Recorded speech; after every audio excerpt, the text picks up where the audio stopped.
Good evening, everybody. Welcome to another awesome episode of Victory Never Sleeps. To answer your first question, no, I am not the Altera Gothi if he got less swole and slightly more handsome. I'm Gothi Trent East. I'm going to be the guest host for tonight while he is dealing with whatever sickness he has managed to catch. See, a few top of the show things, the usual stuff. We are streaming on YouTube, Odyssey, Twitch, Twitter, or X, whichever you prefer, Rumble, VK. Links are in the description. And of course, if you're already following us on those things, you'll see where we're streaming, which you should be following us anyway. The audio version will be available on Spotify Friday around noon at the absolute latest, possibly tomorrow afternoon. Upcoming events. The best event of the year, of every year, is my national event in a couple weeks. Charming the Plow at Njordshof. We will gather and honor the Aesir, the Vanir, and of course, Holy Fray. That'll be February 21st through 23rd at Njordshof in White Springs, Florida. You can get your tickets at the Runestone store. If you want to attend and have some sort of question about it, you can reach out to myself or any of our leadership, Folk Builder or Gothar, and we'll get you squared away. March 21st through 23rd, same dates, different month. So Ostara at Thorshof, which would be my personal favorite event if I were not the manager of Njordshof. It's going to be a great time. Folks from all over are going to be there. Join us as we honor the goddess of the dawn as she heralds in spring. Same stuff with that. Reach out to myself or Witan Svan or any of the Thorshof leadership, and we'll get you squared away on tickets for that. Last thing, as far as top of the show, we are making good progress on paying off Njordshof, thanks to y'all's generosity. Let's see. We have 56,277 remaining. This was our most expensive Hof by far, so that's why it's taken a little longer to pay off than the previous three. I believe the figure is if we each paid $77 right now, it would be paid off. Something along those lines. And yeah, that's about it. Exciting stuff. We'll have that paid off soon, and we can start chasing down Freyshof. Tonight, Witan Svan is going to lead us through the Helgakviða Hjörvarðssonar. There's the link for where you can follow us along. Yeah, we'll be doing the Bellows translation. My favorite, usually. Usually, yeah. Sometimes he's Thorpe. I like in the. I've been having my son write down the Halvamal, and the Thorpe translation ended up being more, like King James Bible style written. But it was more straightforward. There was less for him to try to work around. Right. It kind of retains some of the music of it, I guess, without getting too in the weeds. Right. I guess before you get started, Witan Svan, GW Farnsworth bought us 5 coffees. That's $25, as he usually does. Thank you so much, Mr. Farnsworth. Your continued generosity is really appreciated, and the folks see you, we see you, and the Aesir see you. Thank you. But all right, you want to go ahead and get us started, Witan Svan? Yeah.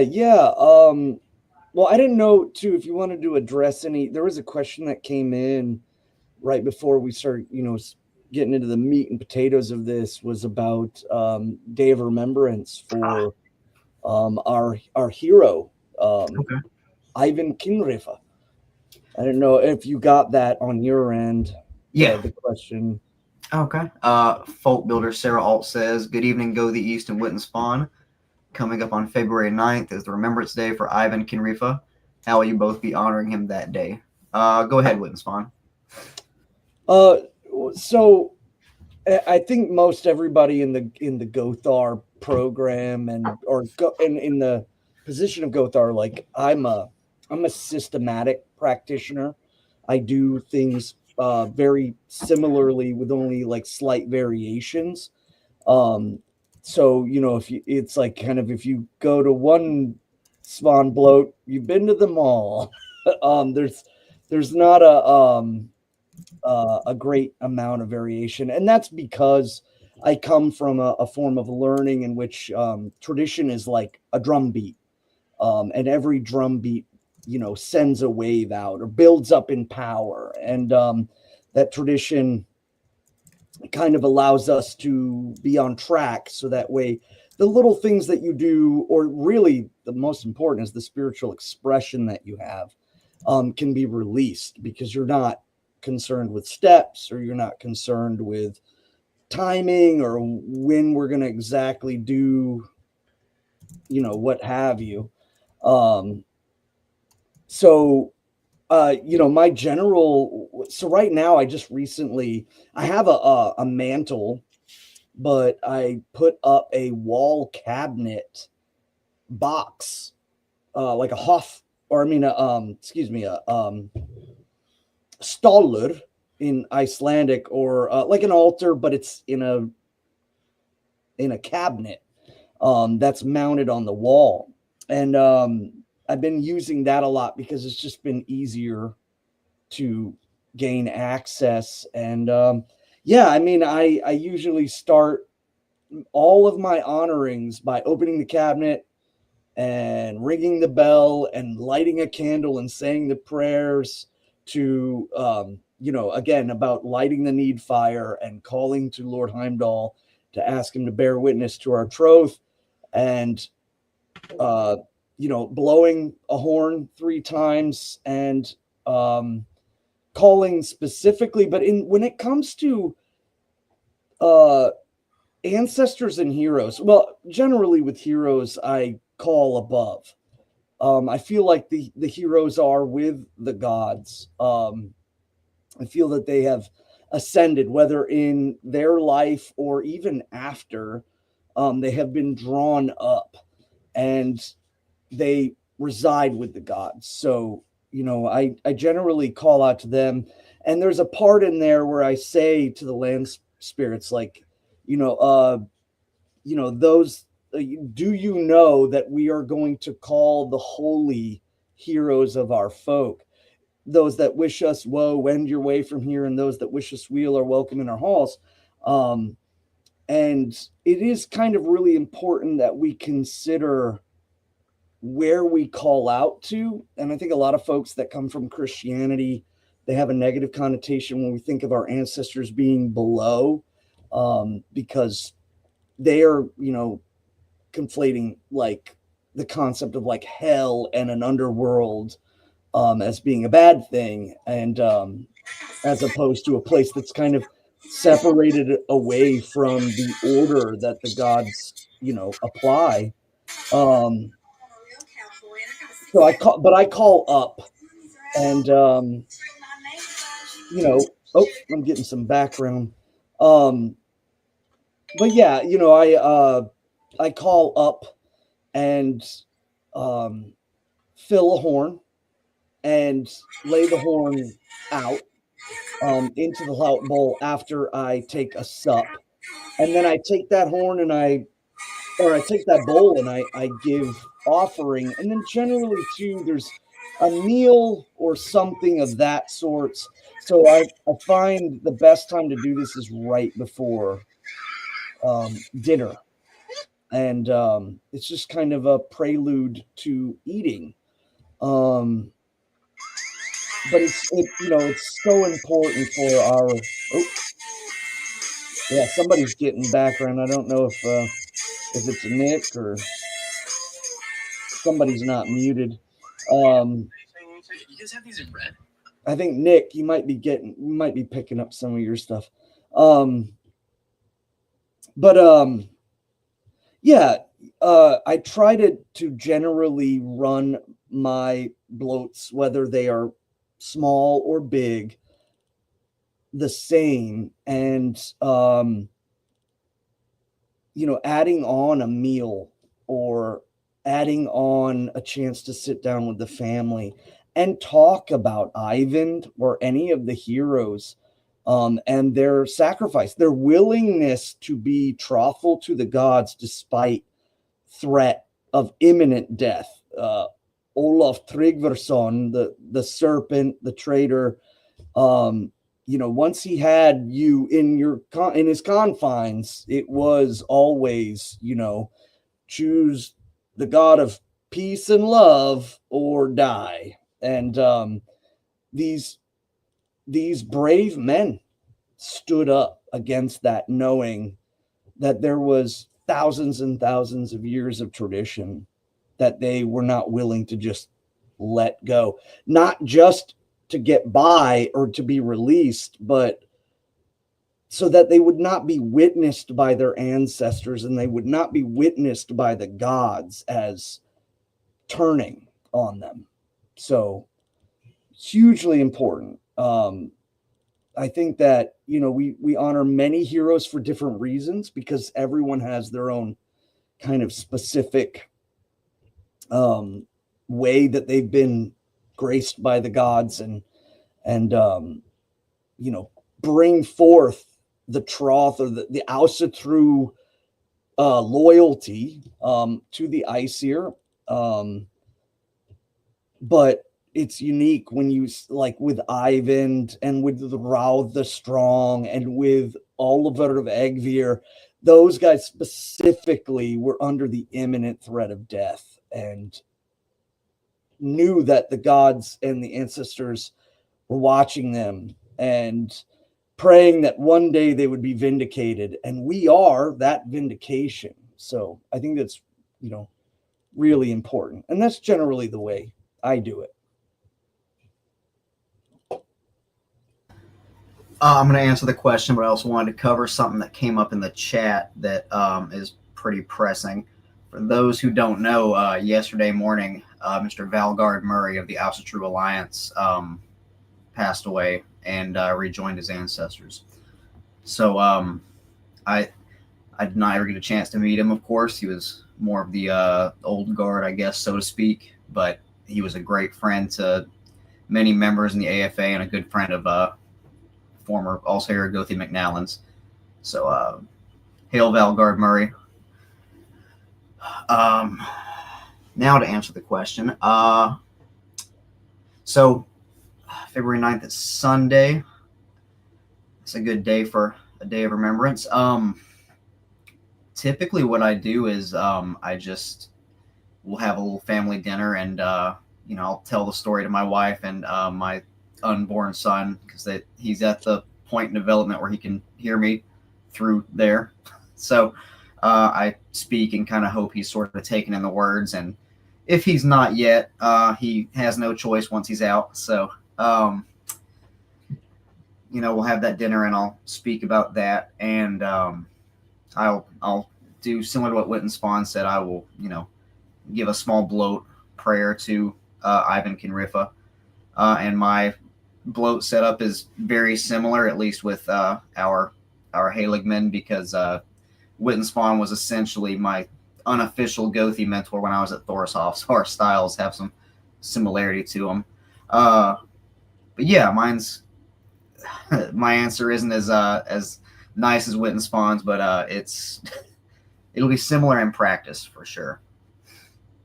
I don't believe we have any more questions yet. So. Oh, I was going to say too, for folks that might not know, in prayer, prayer is kind of it's hard to pin down for a lot of new folks in Asatru, but generally one thing is that I speak to the heroes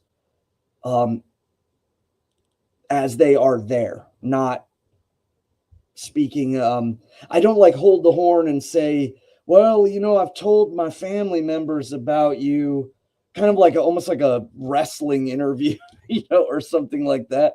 Like, I told my friends about you and they think you're all. No, I try to talk directly to Ivan or to whoever I'm trying to reach out to. And I speak about the emotional feelings that I get from their deeds is a big one. The way that we feel about things, I think, is important, that we speak about them. So, I often say I am in awe of what you did and how you knew that by making this choice, you were doomed. And I pray that the gods have witnessed you. I pray that your ancestors have witnessed you. And by the very nature of us telling your story, it had an impact. And so I try to almost have a out loud verbal conversation directly towards Ivan. I think it's really important that one of the key, perhaps maybe unspoken elements of Asatru is that we speak our prayers, we bring them out into the open, and we lay them out into the web of Orlaw. And certainly you could be silent and think these things, but there is more of a cultural practice, I think, that we speak them out loud and we speak directly to them. We have that tendency, I think, when we do bloats, that people will speak about the gods or they'll speak about these heroes, but they're talking only to their gathered folk, which is okay. Again, giving praise and worship to others is, again, the highest form of praise. But at the same time, I do believe that once the mead is placed into the bowl, there is a direct, transmissible mode in which we can speak to them and that they hear us. So just wanted to say that as a side note. Yeah, that is a cool point to bring up, and it's something when I first got into the Gothar program and I was wanting to learn how to do bloat that I hadn't thought of, is that idea of speaking to the gods rather than about the gods. Because, you'll see, well, not in the AFA, you won't, but back in the day, I guess, 10 years ago, you might, if you were to see a bloat done by one of these random, non-affiliated kindreds or whatever, the bloat to the Allfather would be, Odin is cool, Odin is great, we like Odin, hail Odin, and that's it. There weren't necessarily, and all those things are true. The Allfather's the Allfather, of course, but there weren't gifts given to the Aesir, and that's, if you're not completing the gifting cycle, it's not a bloat. So yeah, just if you ever get bloat at home, you speak to the Aus or Ausinya that you're giving bloat to. You speak to the Helgakviða that you're honoring. You speak to your ancestors when you pray to them. So yeah, and it really helps because people's mental state might be confuddled, but the moment that they speak out, it clarifies a lot, kind of gets you into realizing perhaps what you were thinking was a little, maybe it was mixed up, just you were kind of in a like an unbuilt bridge. It hasn't quite fully connected to the other side, and when you speak those things out and you reach out, then suddenly, you realize, oh, wow, maybe what I'm asking is, the way to attain it, to take those steps forward to fixing my problems, the way to give, the blessings of, I don't know enough about this person's history, so I'm just simply saying, hail Ivan, and that might, dig at you enough to really go and look and research a little bit. That verbal sense is the threshold between comfort and actually doing.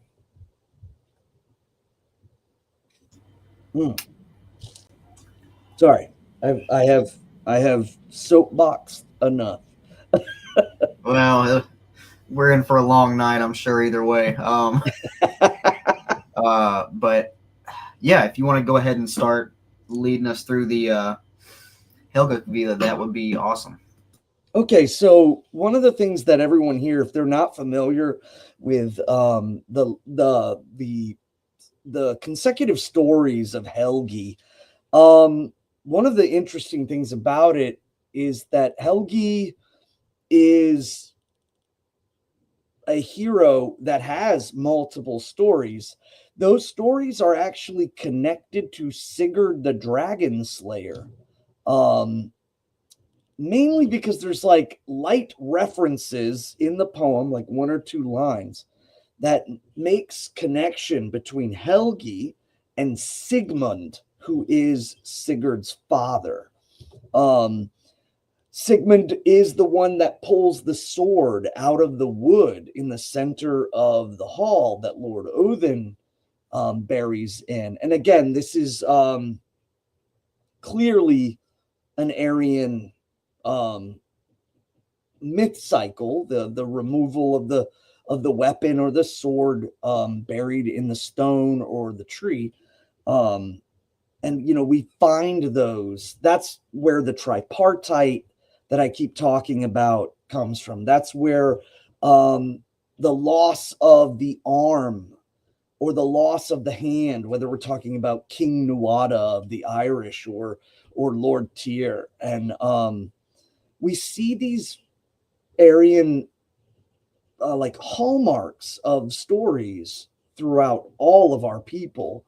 And I think a lot of people fail to just simply observe these notes. And another thing is at the time, Snorri Sturluson was really trying to make sure that the poems of his people, of the Icelanders, and ultimately all of the Nordic folk of pre-Christianity, he wanted the poems to be perceived as in equivalency with classical literature.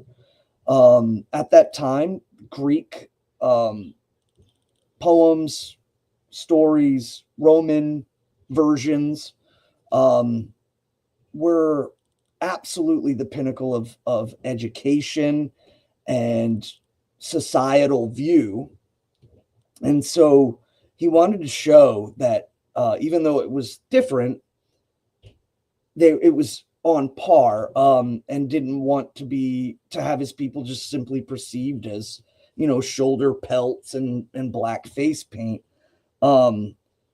And I mean, I think he succeeded, but I do believe that there was some padding on his part to make sure that things flowed together.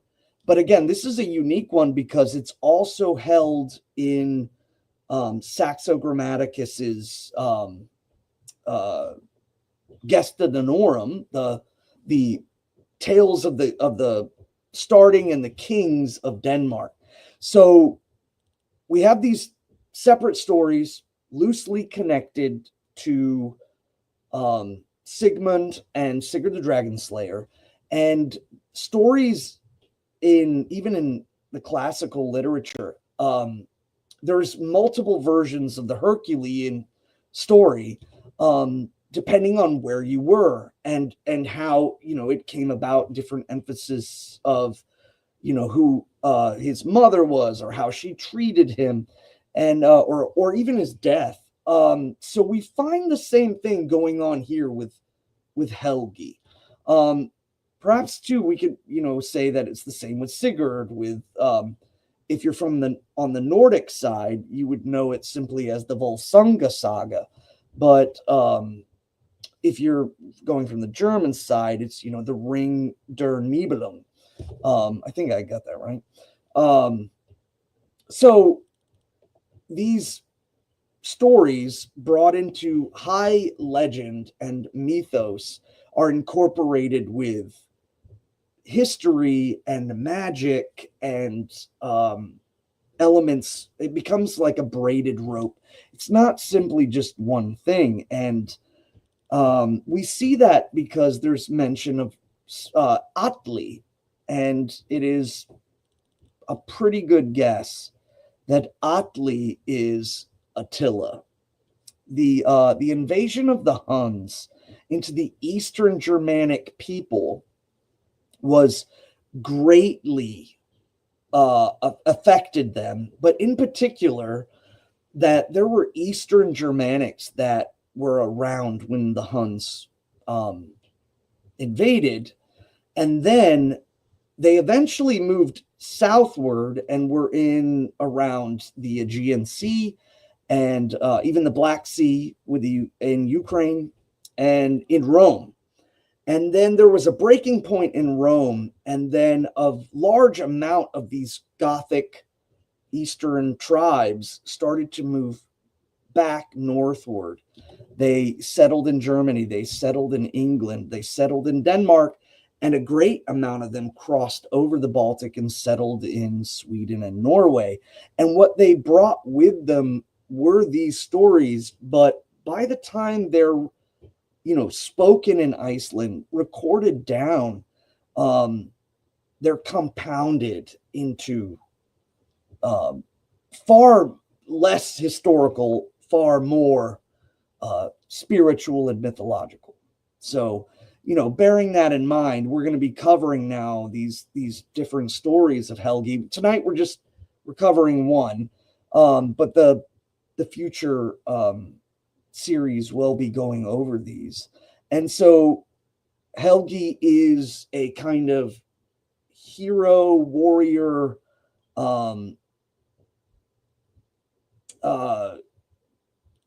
repeat, or he has a series, if you will. And a lot of people think that he was introduced after the migration of these eastern tribes that came back to their land of Ultima Thule, and mainly focusing around Denmark, because the fact that Saxo made the fact that he was in there as well kind of lends towards that he was perhaps after migration period, and the Danes kind of spoke of these stories about Helgi, and then the bards or poets and skalds spread that throughout the rest of the Nordic lands, thus making him, like, solidifying him in. So you can see that the poetry about him is choppy. A lot of the poets were only expected to perhaps recite a couple of verses from a poem. It wasn't that they were going to do an all-nighter and go through the entirety of the thing. So Snorri and Simondur compiled these down and in. But the fact that what we have now went over to Iceland, I always wonder, if there were stories, poems that didn't make the transfer over, because the stories were present. They were people telling the stories, but the moment they got placed into poetic verse is when they kind of entered the time capsule. A lot of information was lost in that process, but the actual poems were completely saved because of that process. So I think there's 3 of them that we'll be covering, and we're covering the first one. And this is Helgi Hjörvarðssonar. And we'll start with verse 1. Of Hjorvarth and Sigrlin. Hjorvarth was the name of a king who had 4 wives. One was Alfhild, and their son's name was Haven. The second was called Særið, and their son was Humlong. The third was Sinnerjorð, and their son was Himling. King Hjorvarth had a great vow to have as wife whosoever woman he knew was the fairest. So right out the gate, let's address the multitudes of wives. Again, the royalty often did this with, first wife, and then every wife thereafter could be kind of either a sense of treaty, where they had to make peace, war offerings, in which someone was conquered and then they would offer up to make and end the war. And I think that a lot of folks get caught up in that because they have presentism when they push this. I see that a lot of New Age, kind of the fuzzy bunnies, if you will, the crystal crews, they they twist and bend around this because they don't like it when their ancestors don't follow their like ultra modern Marxist ideologies, but in reality that was seen as a common thing. It was not common amongst the warrior middle class because of numerous reasons. One, descendancy issues, who got the land, who got the money. I think too that the show of it being that there's multiple wives is also kind of this person has enough money to take care of all of these children. This person has enough money to ensure that his wives are all taken care of. So it really does bring into question about the social morals or mores of weddings. And there's a really interesting book called Women of the Viking Age that kind of, it's a little bit of a dry book, but it does kind of go into reasoning and rationale as to why and what function marriage had in relation to the different classes. Very, very interesting read. Also, I just looking at the names here, I find it really interesting. The women's names, Alfhild or Elf of Battle. Anybody that sees the word Alf in a name should know, or just keep it in your mind, is a being that's synthesized with that particular subject. So Gandalf is an elf that's completely synthesized with a wand or magic. And again, it could be poetic. It doesn't have to mean literally. But take that with the case with like Svanhild. I mean, anybody who's ever poked a swan knows they do choose violence. But, at the same time, there's also Sairiv, which means ocean rider, or like a sailor, or somebody who rides on the waves. I find that really interesting. The naming of these women, and that could simply just as be too that her father or her mother took very well to traveling and going across the water, and it's more or less kind of a feeling of traversing. So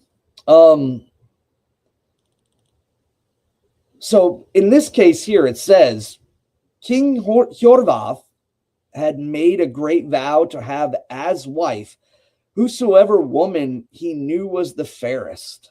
So the fairest woman of the land, and Hjorvarth is, coming for hand in marriage. But we do see in most of the sagas, a lot of these cases, the man goes forth, and the father will generally say, it is up to my daughter, but I see it as a good match, or I do not see this as a good match. So, I think there's a lot to be said. But again, if a king comes a calling, I think there's a lot more play and power in there. And at the same time, this could be all references to characters of Eastern Germania during the migration period, during the time of Rome, or some of these characters at least. And they could be pulled in and needed for certain things. So the poets of the time would construct like reasonings why they were there, marriage and so forth. Sometimes they would also make people brothers and sisters, or fathers and son and mothers and son, just to patchwork everything. So he learned that King Svafnir had a daughter fairer than all the others, whose name was Sigrlin. Ifmund was the name of one of his jarls. He had a son called Atli, possibly Attila, who went to woo Sigrlin on behalf of the king. We see this again. A lot of people with presentism don't like to hear this, but the idea was that you sent a representative to your prospective wife, asking and negotiating and speaking, and it was seen as illegal to kill him if he made offense by asking. So sometimes you go to ask and they take offense because you're of some blood feud of the past and they kill you. It was less so if you had a third party there. Yeah, this is that's seen in the lore as well, of course, when Holy Frey sends his hero Skirnir to go woo Girth for him, in case anybody was wondering if that's found in the lore. Right. Yeah, and we see a lot of these cultural nuances with that perhaps modern audiences might not understand. In this case, why is he not, hitting her up on the cell phone? But that's kind of what presentism is like kind of the equivalency is, why is he, not in her DMs? And it sounds absurd, but it kind of is. A lot of folks don't understand the way that things were structured. Another great point is the specific focus on Mimir in relation to Lord Odin being his uncle, because uncles had a structural point. When the father dies, the uncle steps in from the mother's side to kind of be the father figure. So, when Bor, lifts the gods up from the deluge of Ymir, he passes, and so Mimir then becomes the masculine figure in his life. And if we don't know those things, some people do, some people don't, it becomes odd. Why specifically his uncle? Or why is he sending a representative? So got to bear that in mind. So he had a son called Atli who went to woo Sigrlin on behalf of the king. He dwelt the winter long with King Svafnir. So this means he goes forth and he asks to be hosted for the winter, which was, a huge thing. In the summertime, not so much, but to be housed over for the winter and to be kept safe. There was a jarl called Franmar, Sigrlin's foster father. His daughter was named Alof. The jarl told him that the maiden's hand was denied and then Atli went home. Atli, the Jarl's son, stood one day in a certain wood forest.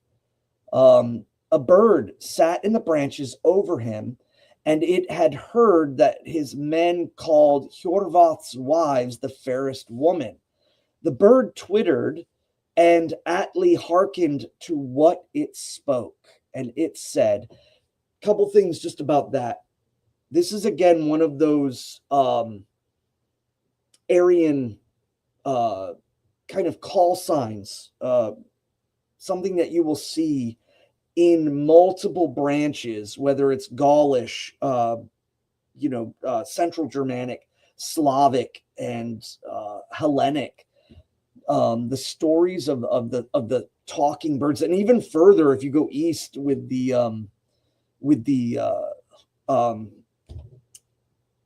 I just right out of my brain, the Luwians and the Hittites, the Persians or pre-Persians, and all the way to India. And the unique thing about this with Sigurd the Dragon Slayer is that the one way that he learns how to hear the voices of birds is that he's drenched in dragon's blood, and he eats the heart of a dragon.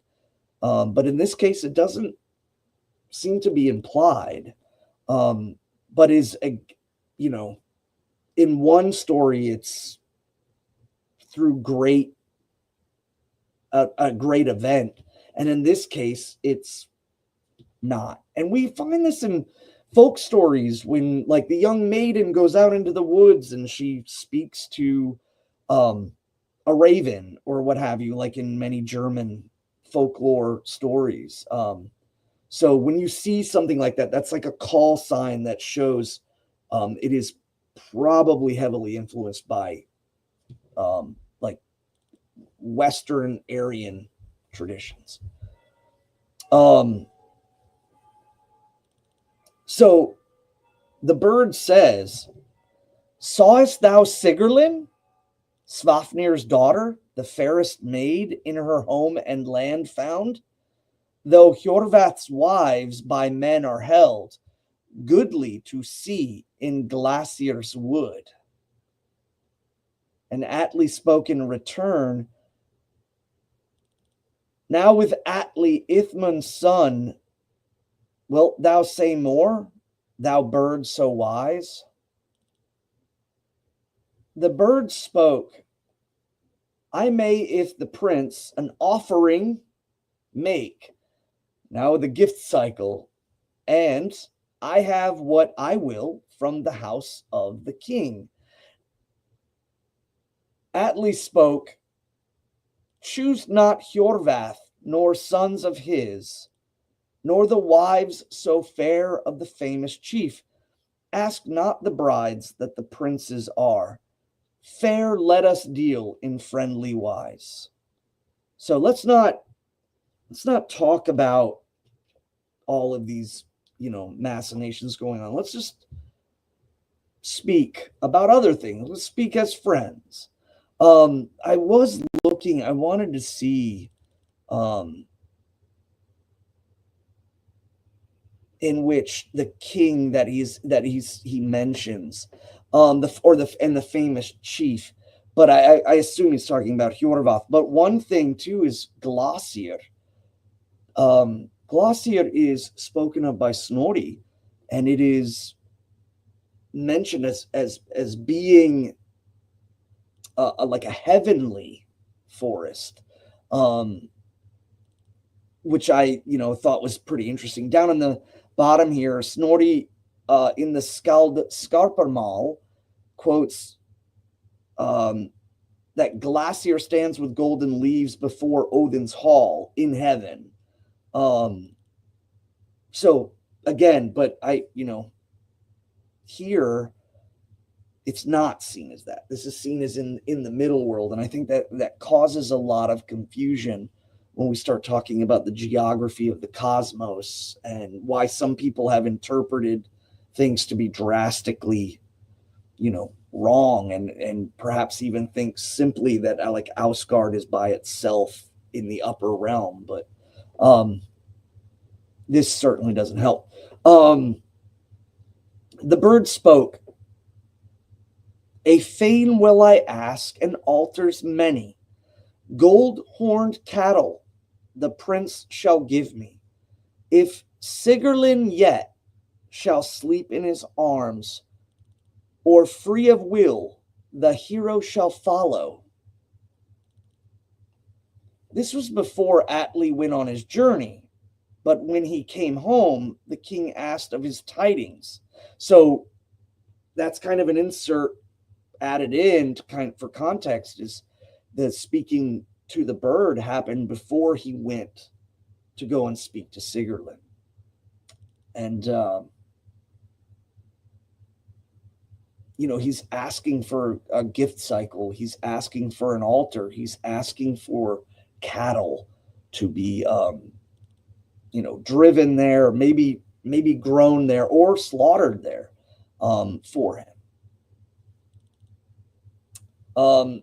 When he returns, the king asks and Atli says, "Trouble we had, but tidings none.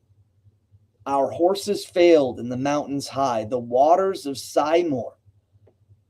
We needs must wade. Svafnir's daughter with rings bedecked, she whom we sought was still denied us."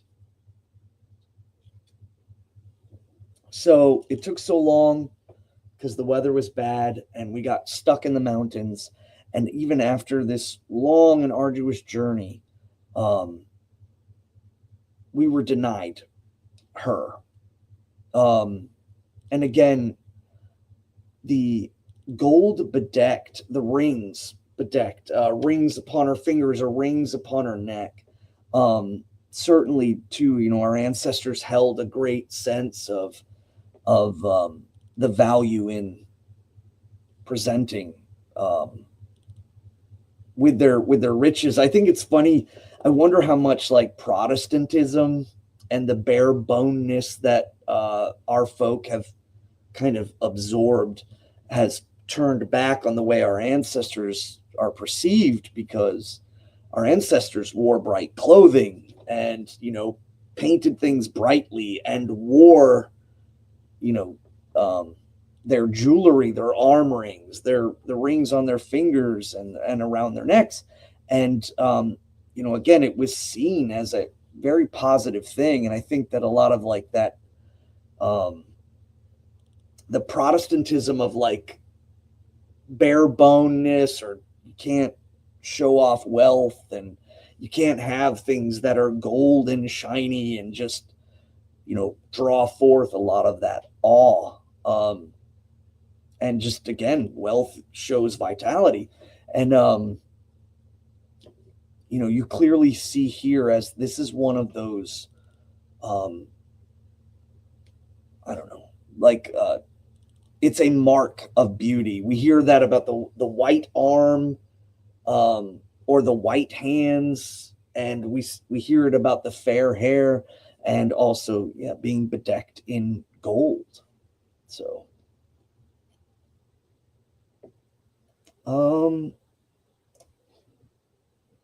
and I know I'm kind of hitting these stanzas like one after another, but if you see anything that question wise that sticks out in the chat, please let me know, because I can't see the chat. So feel free to, flag on the play. All right, will do. So the king bade that they should go another time, and he went with them himself this time. But when they came up on the mountains, they saw Svalvaland burning and mighty dust clouds from many steeds. The king rode from the mountains forward into the land and made a night stay hard by a stream. So he sets camp. Atli kept watch and went over the stream. He found there a house. So now we're starting to get back into the mythos of things. And remember, too, that this might be certainly that the name Atli has connections to Attila.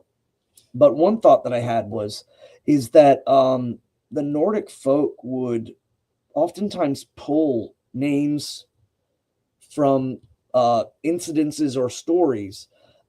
People would hear the stories and go, "Oh, I love that name. I'm going to name my kid Atli," or Finn or Kjartan, and these are not Nordic names. So I don't want to be confused with saying that this is Atli. But again, we're seeing here an invasion, the burning of the land. Somebody's come in and really mucked things up. So, again, very reminiscent of the Huns. Okay, so they set up camp by a stream.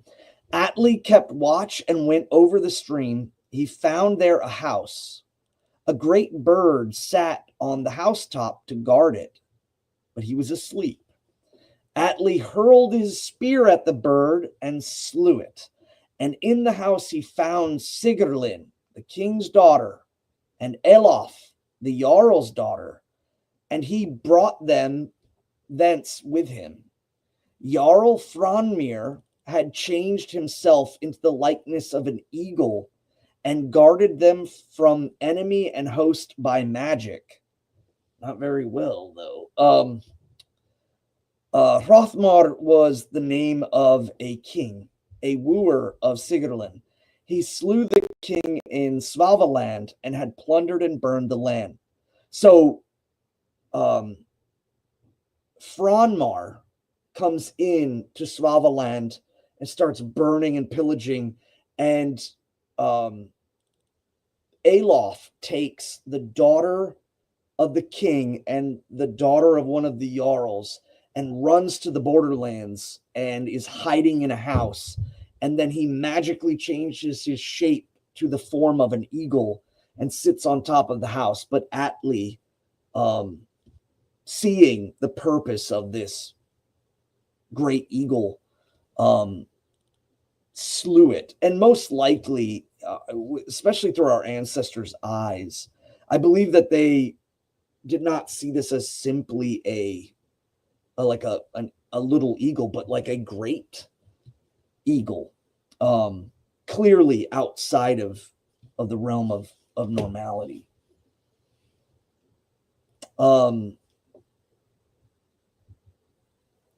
So Jarl Franmar had changed himself into the likeness of an eagle and guarded them from the enemy, from a host by enemy host by magic. Hrothmar was the name. Hrothmar was the one that has come in and started burning everything. He tried to woo Sigrlin, and most likely was denied. And then he was just like, "Well, then I'm gonna raise your kingdom." He slew the king of Svavaland and had plundered and burned the land. King Hjorvarth took Sigrlin, and Atli took Alof.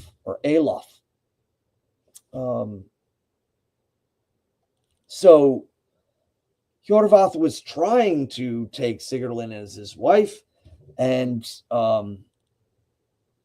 Atli takes the Jarl's daughter from this place, and they leave. Hjorvarth and Sigrlin had a son, mighty and noble in stature. He was a silent man, and no name stuck fast to him. He sat on a hill and saw 9 Valkyries riding. One of them was the fairest of them all, and she spoke. A couple of things about that is the idea of like a name attachment. The reason why like Ragnar had leather breeches as his last name, or blue tooth, or split beard, these name attachments. But here where they're kind of correlating his silence as kind of also his overall demeanor, is that he's not a man who goes out, does crazy things, kind of in the background. So no name stuck to him. And the other thing that's worth noting here too is now in this story, we are starting to see how Valkyrie and Disir start to blur in Njal's saga. Very similar. He is sitting out on the water and he sees his Disir show up. And there are the ones dressed in white and the ones dressed in black. So the usage of Disir and Valkyrie is oftentimes interchangeable, which causes, a ton of different things. And then again, they're seen as separate magical beings, not always, of the line. So, or of the bloodline. So, the Valkyria, she speaks and she says, late wilt thou, Helgi, have hordes of rings, though battle tree fierce, or of shining fields, the eagle screams soon. If never thou speakest, thou, hero, hard, thy heart may cry. So, she tells him that he will never gain renown. He will never gain bright deeds. He will never establish himself, even though he's a strong and stalwart warrior, he will not be remembered or known. Just no matter how, great his heart cries out. And Helgi speaks, what gift shall I have with Helgi's name? Glorious maid, for the giving is thine. All thy words shall I think on well, but I want them not if I win not thee.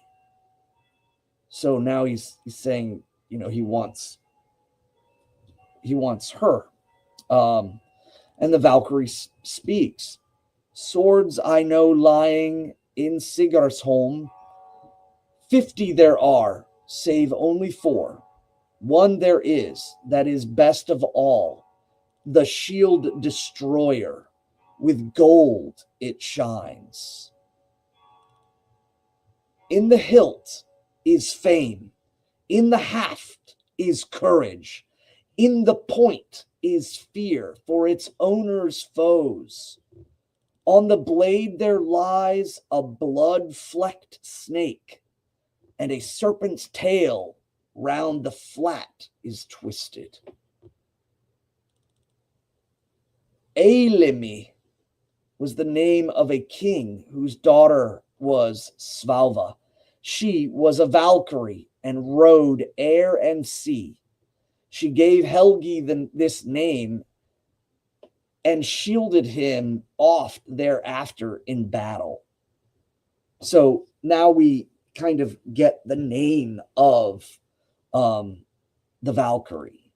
And there's some interesting points of this.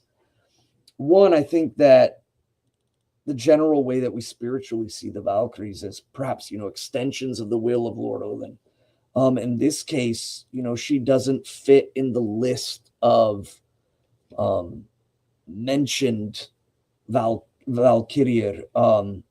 So, whether she's a mystical being, a spiritual being, a Disir, or that the possibility of the souls of mortals to be raised and brought in is referenced elsewhere too, that in order to become a Valkyrie, you have to be a virgin. I can't remember exactly where that's mentioned, but here we see the title of Valkyrie and that she could ride on the land or in the air and in the sea clearly denotes her as a spiritual being.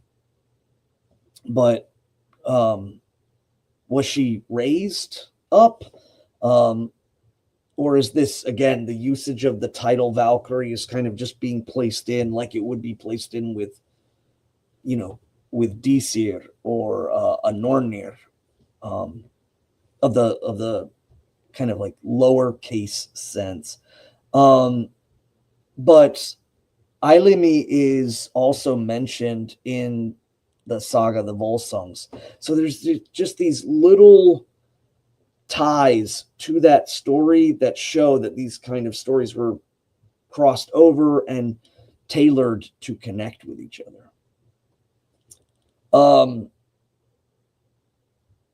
Helgi speaks in 10, Hjorvarth, king, unwholesome thy counsels, though famed thou art in leading the folk, letting fire the homes of heroes eat. Homes of heroes eat. Who evil deed had never done thee? So at this point, Helgi is, speaking out against King Hjorvarth, saying that, he has failed in his duty, letting fire take the homes of his people.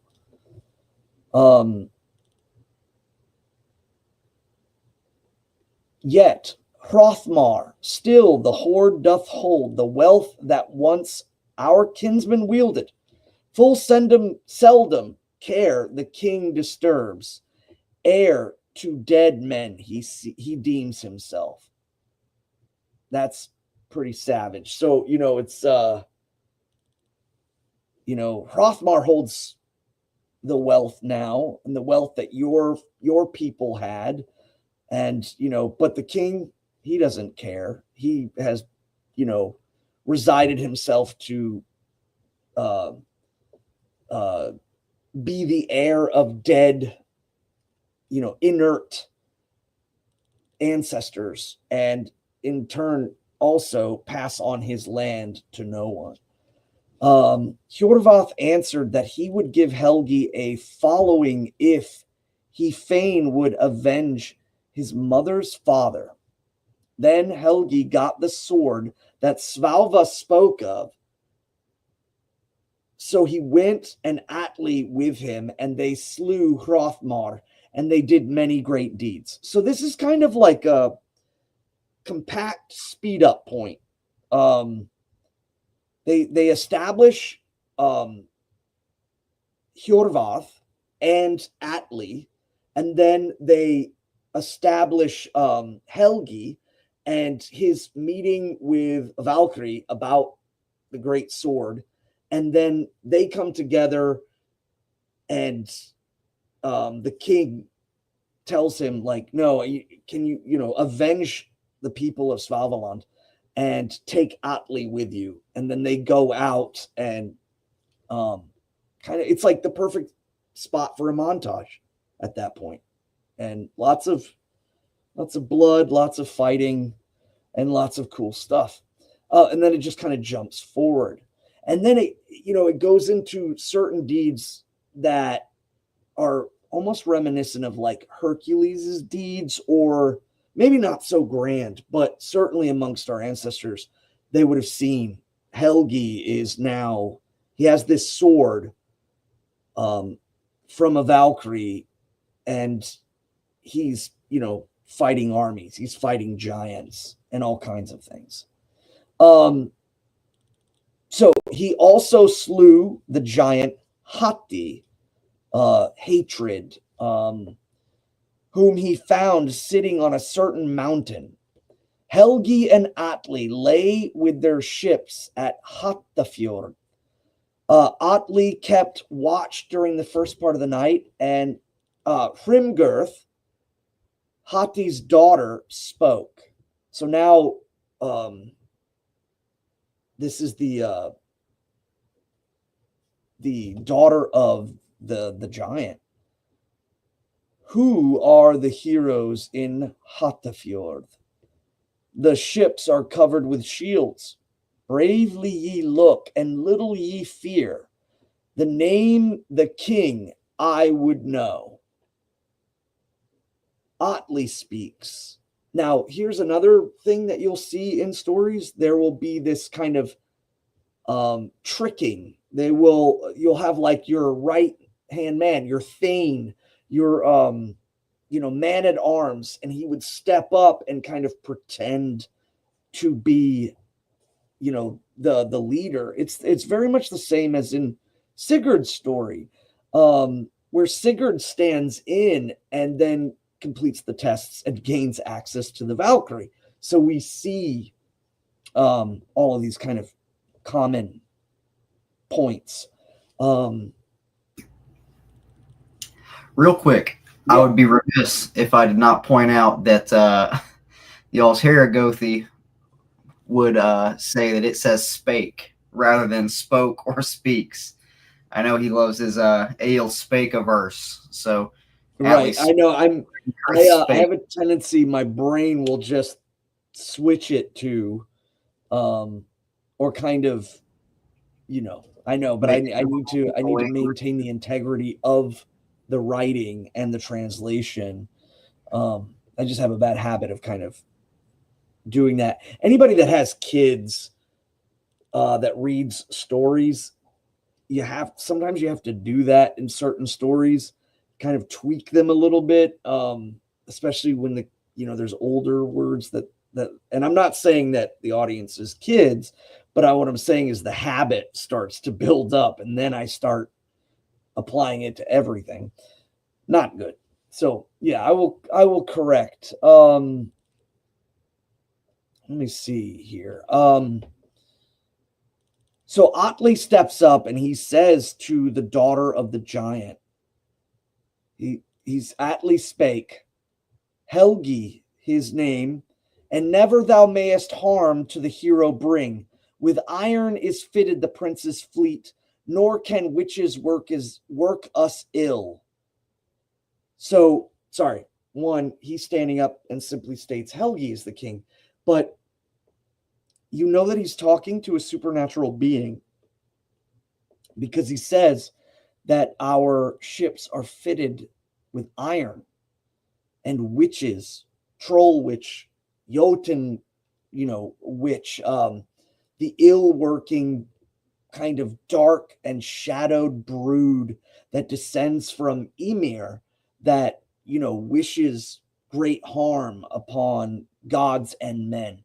He says that iron is here and that you cannot fix your witchcraft against us.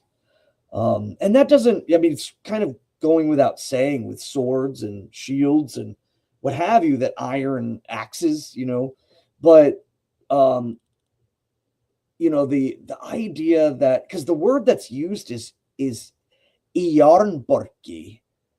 And I've wondered if that means in relation specific iron or iron shaped in a specific way. I know that a lot of people talk about the modern day, I think it's called a troll cross, that looks very similar to the Odal or Othal rune. And, I wonder if our ancestors knew the specific shape. But, the note that's here is that the ships were fitted with iron shoes at the bow and the stern. But this is not certain of the practice. If not, the idea, again, that the heads of the ships would scare land spirits, and that iron being fitted to the front and the back would certainly kind of emphasize the disruption of the land spirits, that our ancestors saw that the land spirits weren't always just great and good, and also you didn't always treat them with deference. You treated the land spirits of your place with deference, but when you went into a place of your enemy, disrupting them, scaring them, or what have you, was absolutely a tactic. Those that wish us woe, wend your way from here. Right. And I mean, in a way, it's kind of like you don't want the land spirits to warn the folk that you're coming to fight or aid them in any way. So you have to scare them away. And Al-Sergoli he speaks about that when he says too that a lot of times our folk get caught up in the idea that they're going to be, cursed or elf shot,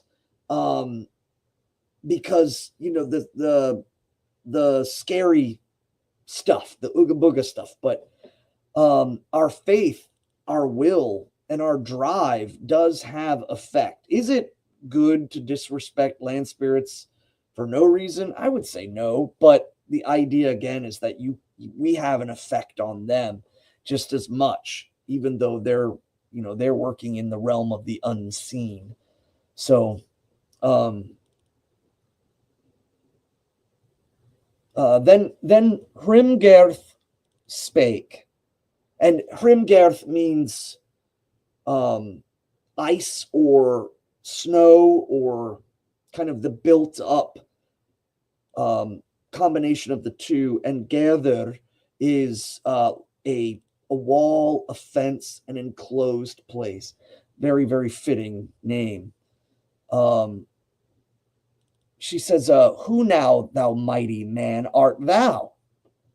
By what name art thou known to men? He trusts thee well, the prince who wills that thou stand at the stern of his ship. Atli spake in 15, Atli am I, and ill shalt thou find me. Great hate for witches I have. Oft have I been in the dripping bows, and to dusk riders death have brought. So here, it makes me think of the meme where we see like our ancestors and their nice clothing and their trimmed beard and nice hair, and then they see like someone dressed like a member of the band Helium, and they're like, troll witch, he's clearly standing up to this creature, and she's already trying to work her perhaps sowing discord. And he says, and ill shalt thou find me. And remember too, the usage of the word ill and the way that it's kind of emphasized as being, you will find nothing but aggression from me. You'll find nothing but the return of malice. And he says, and often have I stood at the front of his ship, and to many dusk riders. That's kveldrider, the usage of that being either perhaps doomed men who are about to walk into the night, i.e. death, or that the raiding tactics of the Norsemen at the time was built around, kind of raiding at night. But I always found that kind of a really cool name poetically for raiders and warriors. But Kveldrider, the Dusk Riders. But he, fought them and took them out as well.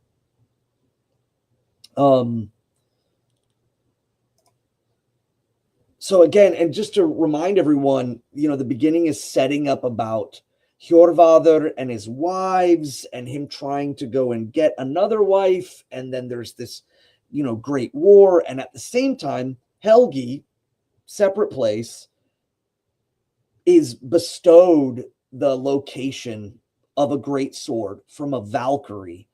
And then he goes to Hjorvath's kingdom. And Hjorvarth says, you need to avenge me, go out there and kind of be an adjudicator of my will out in the world. And here, take my right-hand man, my man-at-arms, Atli, who's been with me through all of this. And then Helgi's like, gotcha. I'm going to go get this sword, and then we're going to go and do this. And now they're, fighting giants and many, many things, and speaking to giant or troll witches. And again, that's another thing I wanted to talk about is the giants. That misnomer. Obviously, when we speak of Jotuns, we speak that the word should be looked at as more of ancient beings. And the switching from Jotun to troll, a lot of folks get mixed up in their head. But I think one of the clearest ways to look at that is the intention. A troll is a Jotun, which is an ancient being, but a troll is bent towards destruction, towards destroying man or destroying the gods. They are a particularly nasty kind of breed, but they change not based off of some sort of like racial lineage, but of the way their soul is, the way their mind is. And that's why Jotuns that come to the gods and join the gods become elevated, and they're not simply just always and forever. I think, again, because people try to use that to push an agenda of like, oh, they're a foreigner and the gods married a foreigner. No, it's very much a transfer of mindset and of the soul might and where they're going.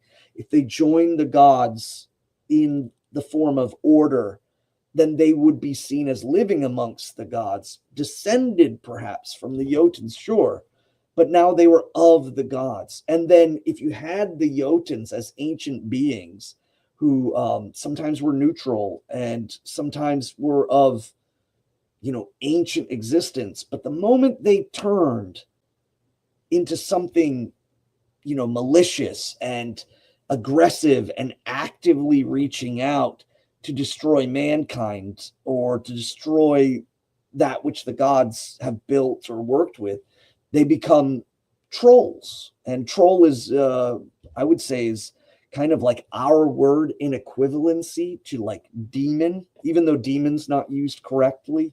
Demon is a Greek word, and it just means lesser than a full-blown god. So Hercules was technically a demon. And, Christians have just absolutely twisted its meaning. But, they didn't have a word to translate from the Aramaic word shadim. So they used that word. But trolls are like in equivalency to shadim in the Judaic Christian religion. So Atli speaks and he says, corpse hungry giantess, Jotun, how art thou called? Say, which, who thy father was. I think the emphasis on was is pretty brutal. 9 miles deeper down mayest thou sink, and a tree grow tall on thy bosom. In essence, I'm going to put you in the grave. Hrimgirth spake in 17. Hrimgirth am I. My father was Hati, of giants the most in might. Many a woman he won from her home, ere Helgi hewed him down.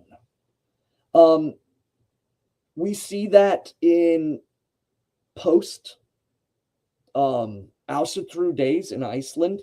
There are many stories of trolls or Jotuns coming down from the mountains and kidnapping human, women, but they've been baptized or they have a cross on their heads. So then, they get saved. But what that really shows is there is a deep connection to these forces, these dangerous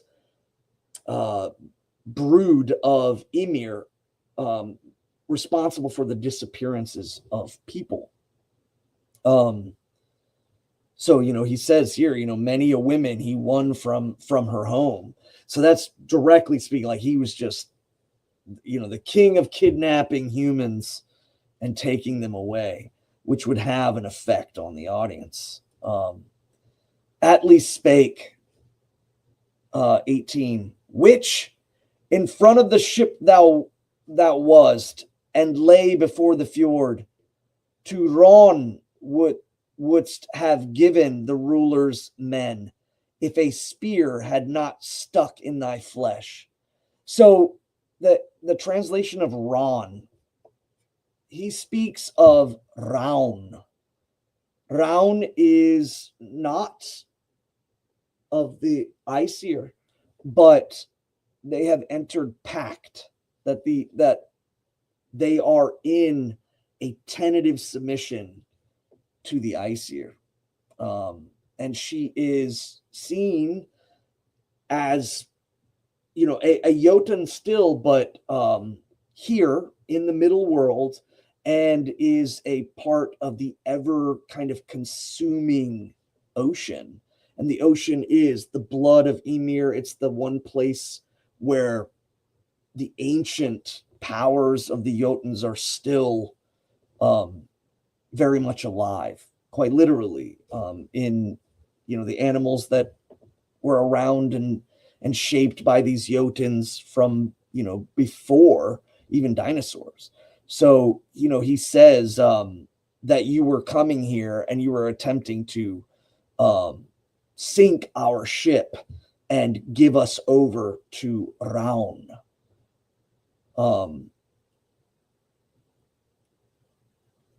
Hrimgirth spake in 19. Dull art thou, Atli, thou dreamest, methinks. The lids lie over thine eyes. By the leader's ship my mother lay. Hlothfjord's sons on the sea I slew. 20. Thou wouldn't nay, Atli, but gelded thou art. See, Hrimgirth hoists her tail. In the hinder end is thy heart, methinks. Thy speech is a stallion's cry. This is interesting as it starts to kind of move into, is she in the shape of a woman? Is she in the shape of some animal? And is she ultimately casting a spell, beguiling him? The idea that, his eyes are covered and that he is, dull, and she's not, it is an insult, but more likely too that this is a proclamation that his brain is being hindered. I just love the fact that the translation is duliver, like dull, and that she's basically casting ignorance upon him.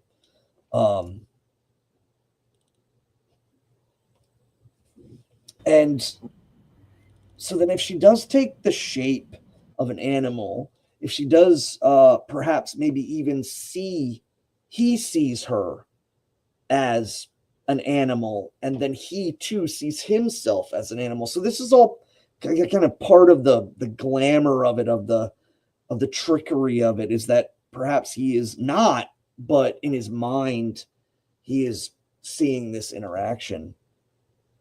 And Atli speaks, a stallion I seem, if thou seekest to try me, and I leap to land from the sea. I shall smite thee to bits, if so I will, and heavy sinks Hrimgirth's tail. So, I will dull your mind, I will blind your eyes, and to you shall see a beautiful mare. And then he says, well, if I'm a stallion, I'm going to hop over there and crush you. I'm going to smite you with my sword. Hrimgirth spake, go ashore then, Atli, if sure of thy might. Let us come to Varin's cove. Straight shall thy rounded ribs be made, if thou comest within my claws. So she's going to rip him open, if you will. And Atli speaks, I will not go till the warriors wake. again, their chief to guard. I should wonder not, foul witch, if up from beneath our keel thou shouldest come. Hrimgirth spake in 24, awake now, Helgi, and Hrimgirth requite, that Haiti to death thou didst hew. If a single night she can sleep by the prince, then required are all her ills. So now it becomes instead of fighting, and perhaps this proposition would be played either way. She just wanted to kill Atli for him, mouthing off at her so bravely. So, but now she's kind of turning. And Helgi spake, "'Tis Lothin shall have thee. Thou art loathsome to men. His home is in Tholly, he was. Of the wild dwellers worst is the giant wise. He is meet as a mate for thee."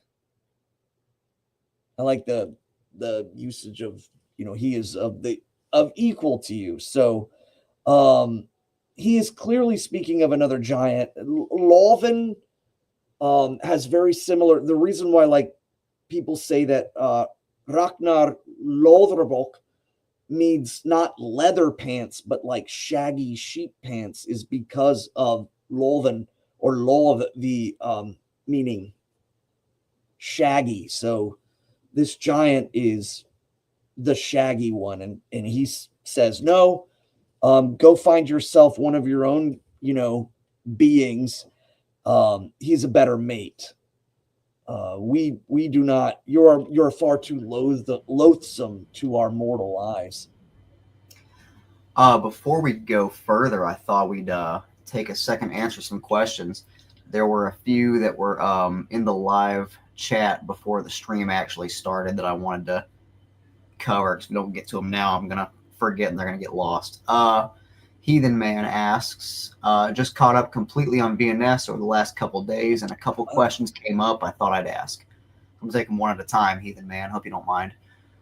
Number one, does the AFA have any revenue stream outside of the Hoftoller membership fees? In the past, you've mentioned that before a new Hof is established, a certain amount of revenue must be coming in to maintain it. Have you thought about investing a portion of income into something like super stable dividend stocks, or perhaps a crypto stable coin? Pays a weekly percentage on your hold, etc. So first, just to be fully clear, so the revenue stream coming in is an important part of the Hof acquisition process, of course. Another thing, though, that people don't realize is we need a solid base of membership and leadership in the area. So, for example, Phrasehoff is set to be in Eastern Ohio, Western Pennsylvania, and that's in a perfect spot because we have a great membership base there led by Witan Erickson and his wife Githya Erickson, as well as folk builders John Rock, Joe Drodos, and Mike Malio. John Rock and Mike Malio specifically are in the Gothar school, and so they'll be tentatively ordained at some point. We'll be able to help the Ericksons manage that Hof in that district. So while we do need revenue, we also need membership and leadership regularly attending things in that area so that we know the Hof will be, used once it's established.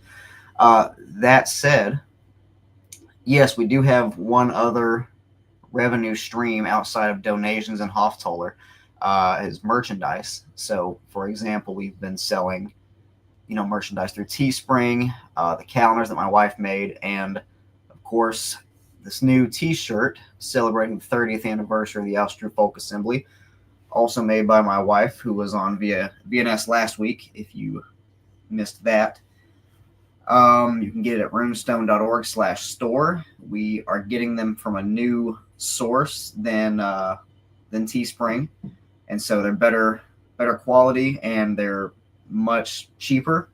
So that's win-win for us and for the buyer.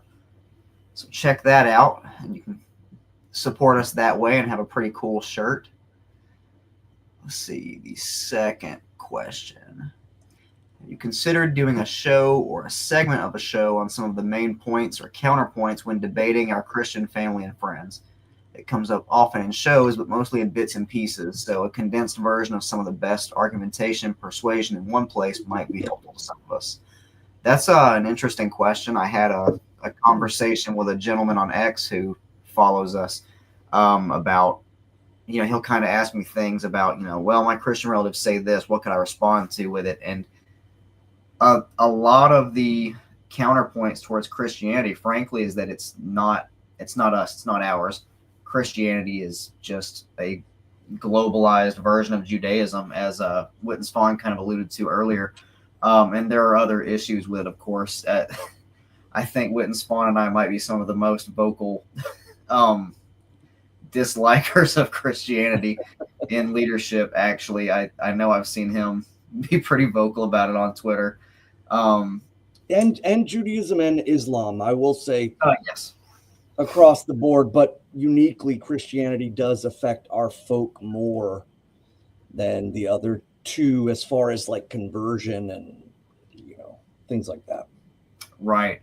So I don't know if a whole episode would be devoted to arguing with Christianity, because so in Asatru, outside of the social and cultural stuff and the conversion, Christianity is irrelevant to us. It's just an expansion of the sect of a specific sect of Judaism. So that's for their people. It's for them. It doesn't affect us spiritually or, you got something, Witan Svan? Yeah, I was going to say, though, perhaps too, because a great amount of this could be brought up by interaction with the chat. So, posing questions like, my family called me a devil worshiper. And, we could probably answer like right then and there as to like what you could possibly say to that. So it's not necessarily like loaded answers, but, more conceptualized things that you could bring up or point out to your family when they do bring you. I know this sounds super strange because, my mom was so much into kind of help. She was so pivotal into helping me become Asatru. But when I first started doing it physically, I don't know why, but because she's like lackadaisical Lutheran, but perhaps I think to my brother, who was newly converted into some non-denominational, Christianity, maybe he was kind of like influencing her or kind of scaring her.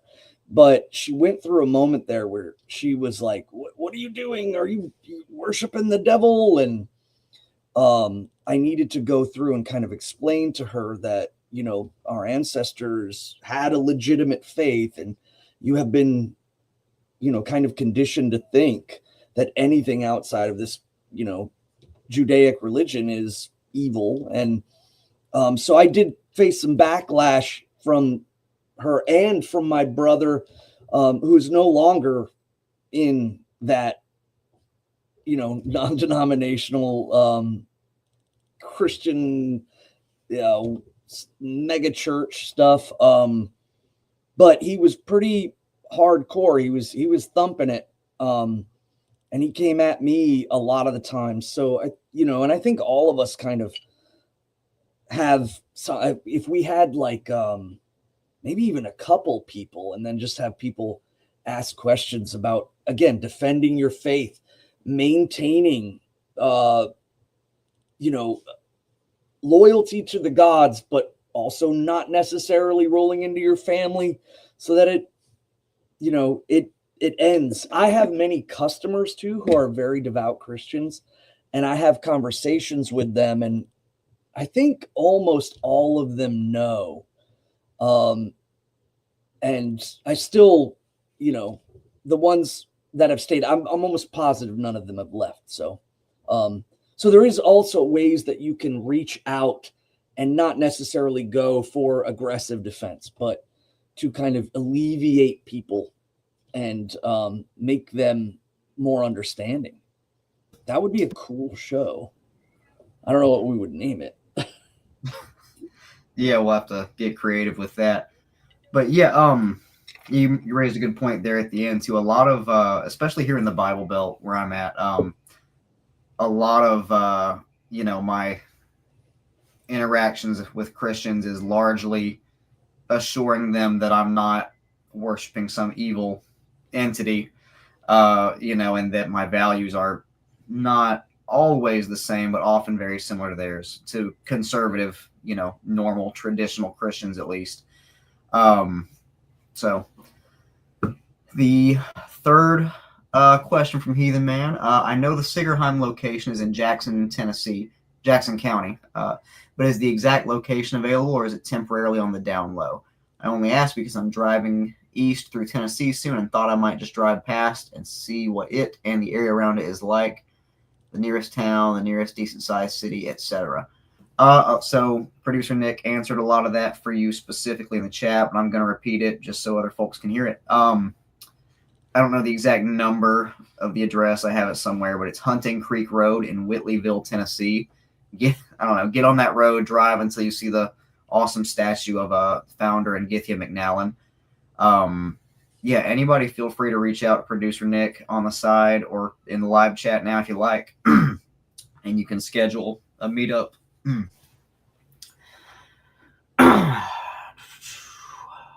Well, and also too, you can Google every Hoff, and you can find us on Google. You can type us into the give me directions and we go. I think that was a huge thing for to date. Sigrheim's not exactly on Google, but there are people out there who have posted the address. Okay. Well, and again, get in the proto state of it, but yeah, the Hoffs are accessible. I think that was super important because we were coming from Asatru that had no Hoffs, that had none of these, and the legitimacy of that, to be able to, look up a Wikipedia page and see that it's mentioned, hey, this town is known for having, generally, they say the ancient Viking religion of Asatru. And, hey, that's good. I'll take that. But yeah, there is far too much that fear that we're doing something wrong, we're doing something evil, and no, we're not. We're helping people in the community. We're giving out food, and at the same time, all we ask is for the privacy to honor our gods, the gods of our people, in peace. And we do the same in return. And I think a lot of people get this idea in their head. We are boogeymaned so hard that people start to try to fill in that boogeyman. And they become a caricature that was tailored by someone else that, hates us. And, when they look at it, they say the word Aryan, or they say white people. And, you go on the internet, you see far, far worse. And again, context is everything. And the way that we, with our sun wheels, and the way that we talk about the gods and us as people in relation to them. So, I really think it's important that we consider that what we are doing is noble, right, and true, not something that we have to hide. If it's not known, it's not because it's hiding. It's generally like in this case, it's just location and logistics, not any of that. So. Yeah, that kind of, like you mentioned, we have nothing to hide. We're not doing anything wrong. I've been saying a lot recently, wear your hammer outside your shirt. Ironically, kind of, mine is inside my shirt because I choose to wear this with my suit instead because it looks neat, but you get the idea.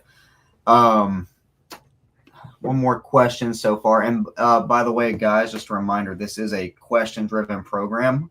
for the most part. So feel free to ask us anything. I'm not going to say there are no stupid questions, but there are a few stupid questions, and we'll answer those too anyway. But yeah, so Jilly asks, my friend Rachel Kinsler told me there was a VNS episode that addressed this touchy issue. If it was a while ago, could Matt and the guest or guests talk about what we should do about ancestors who have left this world with a reputation of poor deeds? Thanks. Yeah, I have a little thing about that, and then Witan Svan will give us his wisdom as well. But just while it's on my brain, so the best thing you can do, to put it simply, I guess, is to live a good life, live a noble life, and restore, your family's hamingya, right? Restore that honor to your line. A lot of, modern, to put it in modern lingo, I guess, people often talk about breaking generational curses. And just one way to break a generational curse is to be Asatru and join the AFA. Another example, I guess, is lots of us, myself included, are children of divorce, right? And so that's a big talking point with people my age and younger, is breaking that generational curse of, giving our children broken homes. And so that's one of my goals, is to, not be a terrible father and give my son a crappy home. Witan Svan, what do you got on that? Well, you brought up 2 points that I wasn't even thinking of. Yeah, if the reputation of your ancestors has affected, like the way people look at you. Maybe you're living in a small town and your uncle or great uncle or great aunt or whatever had done something where it just kind of doomed or kind of just held over on your family. Yeah, your deeds are absolutely the key and the hallmark to getting out of that. And again, too, you just kind of stopping the cycles of problematic behavior, not being, so amicable to just end a marriage, or certainly looking at your behavior with your children, making sure that you don't cross over into those lines of abuse or neglect or what have you,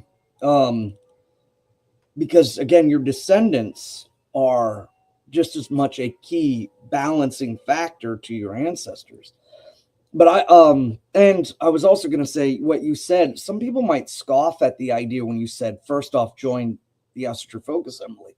But no, we're dead serious. The idea is that, one, the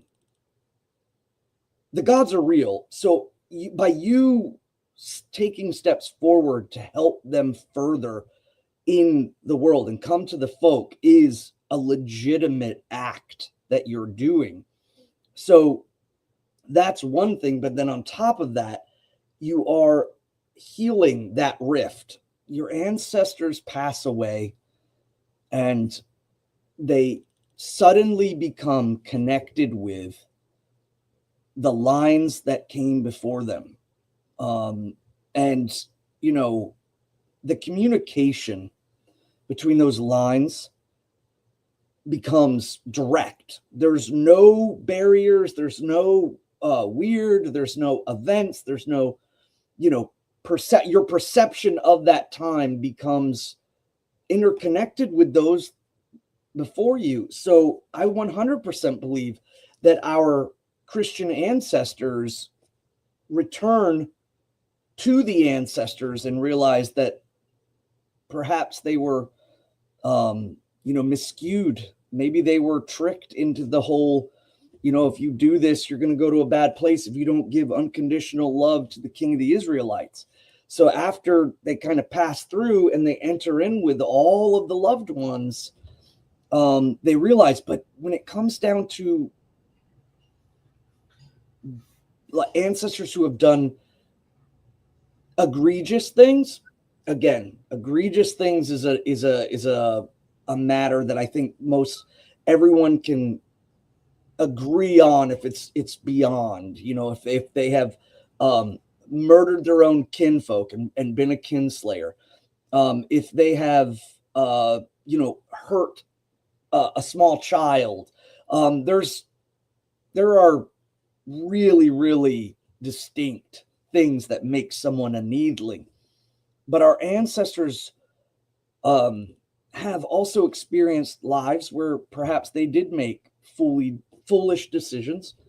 And they understand that. And I think also, too, that our ancestors understood that hard decisions and decisions that they probably were not proud with, but had to make them.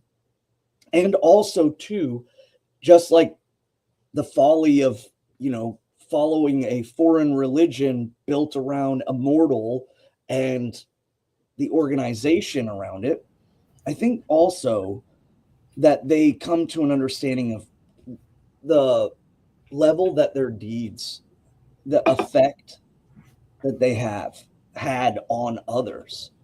And it is about, you need to reach out to them in order for that line of communication to come in. A perfect example of this is like this year for Yule, we have Ancestors Night on the 24th, and we speak about our ancestors. And my father passed away 2 years ago, and we did not have a great relationship. But I told my kids about him. I told my kids about the good things that I remember, because I don't think he did anything that would warrant him as being a needling. But instead, there were things that perhaps I had issues with. And that really does require, sometimes the healing that we need to have might only happen after they pass.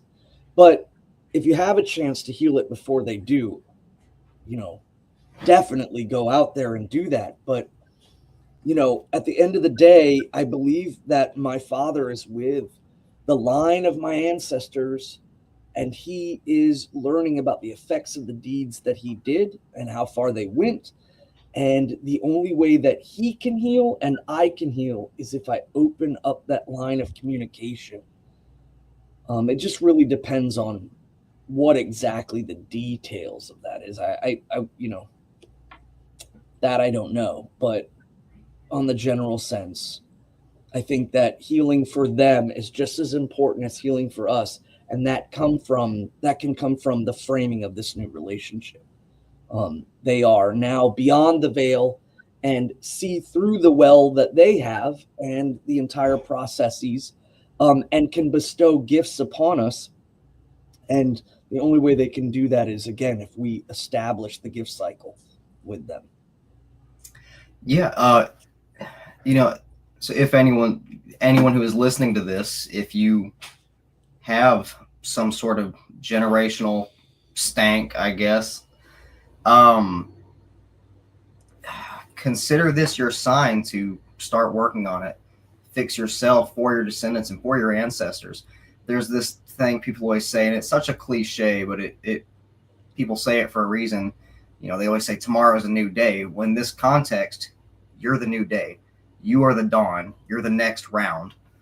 It's, the best time to do something is yesterday, of course, but the second best time is right now. You can fix things now. So it's something to think about there.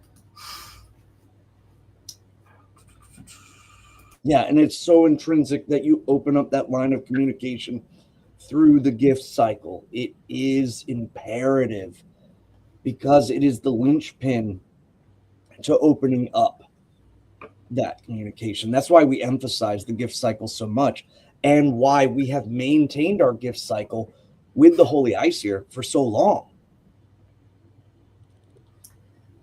The short answer is go to runestone.org/join. And no, in all seriousness, though, yeah, become Asatru if you're not already. There's producer Nick with the link. And join us here. Join us in what we're doing. We are reforging Asatru. We're reforging that connection with the Aesir and with those ancestors, with our Asatru ancestors, and with our Christian ancestors that sort of gave us that generational curse, so to speak. We're healing those bonds. We're rebuilding things. We're making connections that were lost. Yeah. And remember, Christianity preaches you shouldn't be honoring, you shouldn't be, reaching back and longing for your ancestors, because unless they've done a very specific set of rules, they're not in the good place. So Yeah. a lot of separation and division. Right. And we're all about looking back to the past, but also moving forward. So if you need to, I know it's a common thing for people who watched Vikings back in 2010 or whenever. There was like this Ragnar Lothbrok meme that says, don't look back, you're not going that way. Well, you can look back long enough to take your ancestors' hands and then look forward and move with them in tow. Reestablish that kin fence here in this life and beyond the veil. With that, that's all our questions for now. Do we want to get back to the awesome story? Yes. So Helgi tells Hrimgerth to kick rocks and that she should go, over yonder and find herself a giant that's more suitable. And his name is Shaggy, or, basically just a mess. And because you are hideous to be beheld by human eyes. So really, it's more or less an insult. It's just kind of tossing at her. Hrimgerth spake, 26. More thou lovest her, who scanned the harbor last night among the men. The gold-decked maid bore magic, methinks, when the land from the sea she sought, and fast she kept your fleet. She alone is to blame that I may not bring death to the monarch's men. Helgi spake, Hrimgerth Mark, if thy hurts I requite, tell now the truth to the king. Was there one who the ships of the warriors warded, or did many together go? So she alludes to the maiden that keeps her at bay and keeps the men protected. And he asks, well, if you speak any truth at all, who is she? What is her name? Where does she, or is this just another one of your games? Hrimgerth spake in 28, thrice 9 there were, but one rode first, a helmed maid, white of hue. Their horses quivered. There came from their manes dew in the dales so deep, hail on the woods so high. Thence men their harvest have, but ill was the sight I saw. Atli spake, look eastward, Hrimgerth, for Helgi has struck thee down with the runes of death. Safe in harbor floats the prince's fleet, and safe are the monarch's men. 30, it is day, Hrimgerth, for Atli held thee till now. Thy life thou must lose, as a harbor mark men shall mock at thee, wherein stone thou shalt ever stand. So the whole point of this exchange was simply just to delay. Now, this is an interesting part here because it seems to be that the general sense of like a Jotun that comes into the middle world, that travels from the east and comes into the mortal world, is turned to stone by the sunlight, just like the Dvergar. Is this across the board? I don't think so. And it may be that this transition of spiritual beings in our ancestors' time were starting to be morphed into kind of, fairies and tiny little beings and little gnomes and the what exactly worked against them was shared across the board. But clearly here we see, he says to this troll, iron works against you, and now the sun is here, and you shall turn to stone. Though it's not emphasized, but I also wonder too if the de-evolution of the Jotun into a troll or a being of malice somehow again makes them affected by things in the middle world like light and iron and what have you. Or it just could be on the author's part that they're just kind of crossing, all of the columns with these kind of like silver bullets for vampires. It's like, we know it's for werewolves, but somewhere along the way, it kind of, became that thing. So it's like we see a lot of that transition with mythical beings all the time. But that was the point. I'm the master at this. If I had a chance to explain, I would talk him to death, literally right into the sun. So it moves on. So King Helgi was a mighty warrior, and he came to King Eilimi. So now we immediately shift. And again, it's really important for people to remember how fragmentary these poems are. And so it will be hard for people to follow. I think the more important thing to look at is, again, like the stuff we've been talking about, the iron, the sun, the description of the Valkyries, the mentioning of whether it's holy tides or the gift cycle and, giving up cattle and creating an altar, or actually the word they used was horkur, an outdoor stone table, versus a stallur, which is indoor, or a harrow, as we often call it. Look at those details. I think it's really important listening to those, hearing those, considering, and maybe even looking into things when you have a chance or time to kind of like, figure out why our ancestors saw things these ways. And I think that we at the Asatru Folk Assembly are here to kind of help clarify, the nuanced details of why a troll can be a Jotun because of that transition to malice, or, the difference between like a Svart Alver and a Dark Alver and a Ljós Alver, and how they're not like elves aren't the same. They're synthesized with the other part of their name.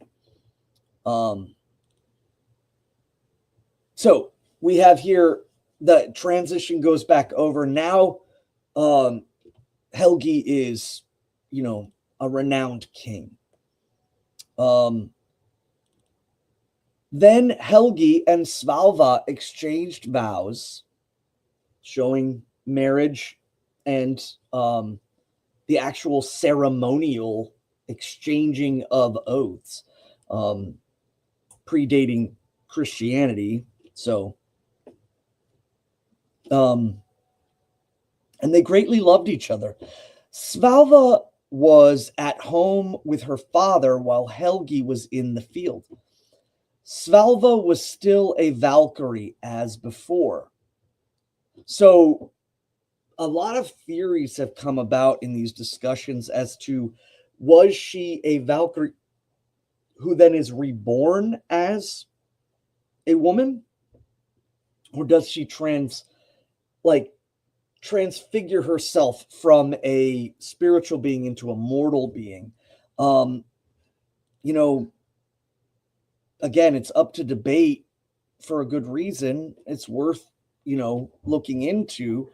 But I think too, a lot of the times, the stories, especially these composite stories, are brought together and characters are placed into positions to create framework. And sometimes he needs to get a sword, but he's not going to get a sword from just anyone. He needs to get a sword from a So there's a certain level of tailoring, I think.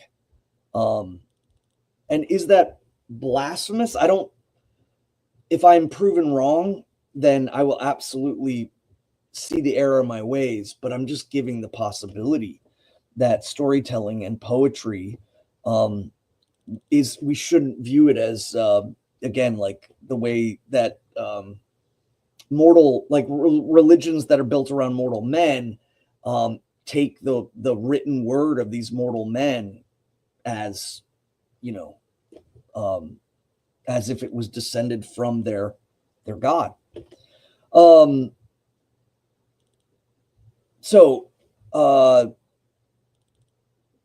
Haven was at home with his father, King Hjorvarth, in Norway. Haven was coming home alone from the forest one Yule Eve.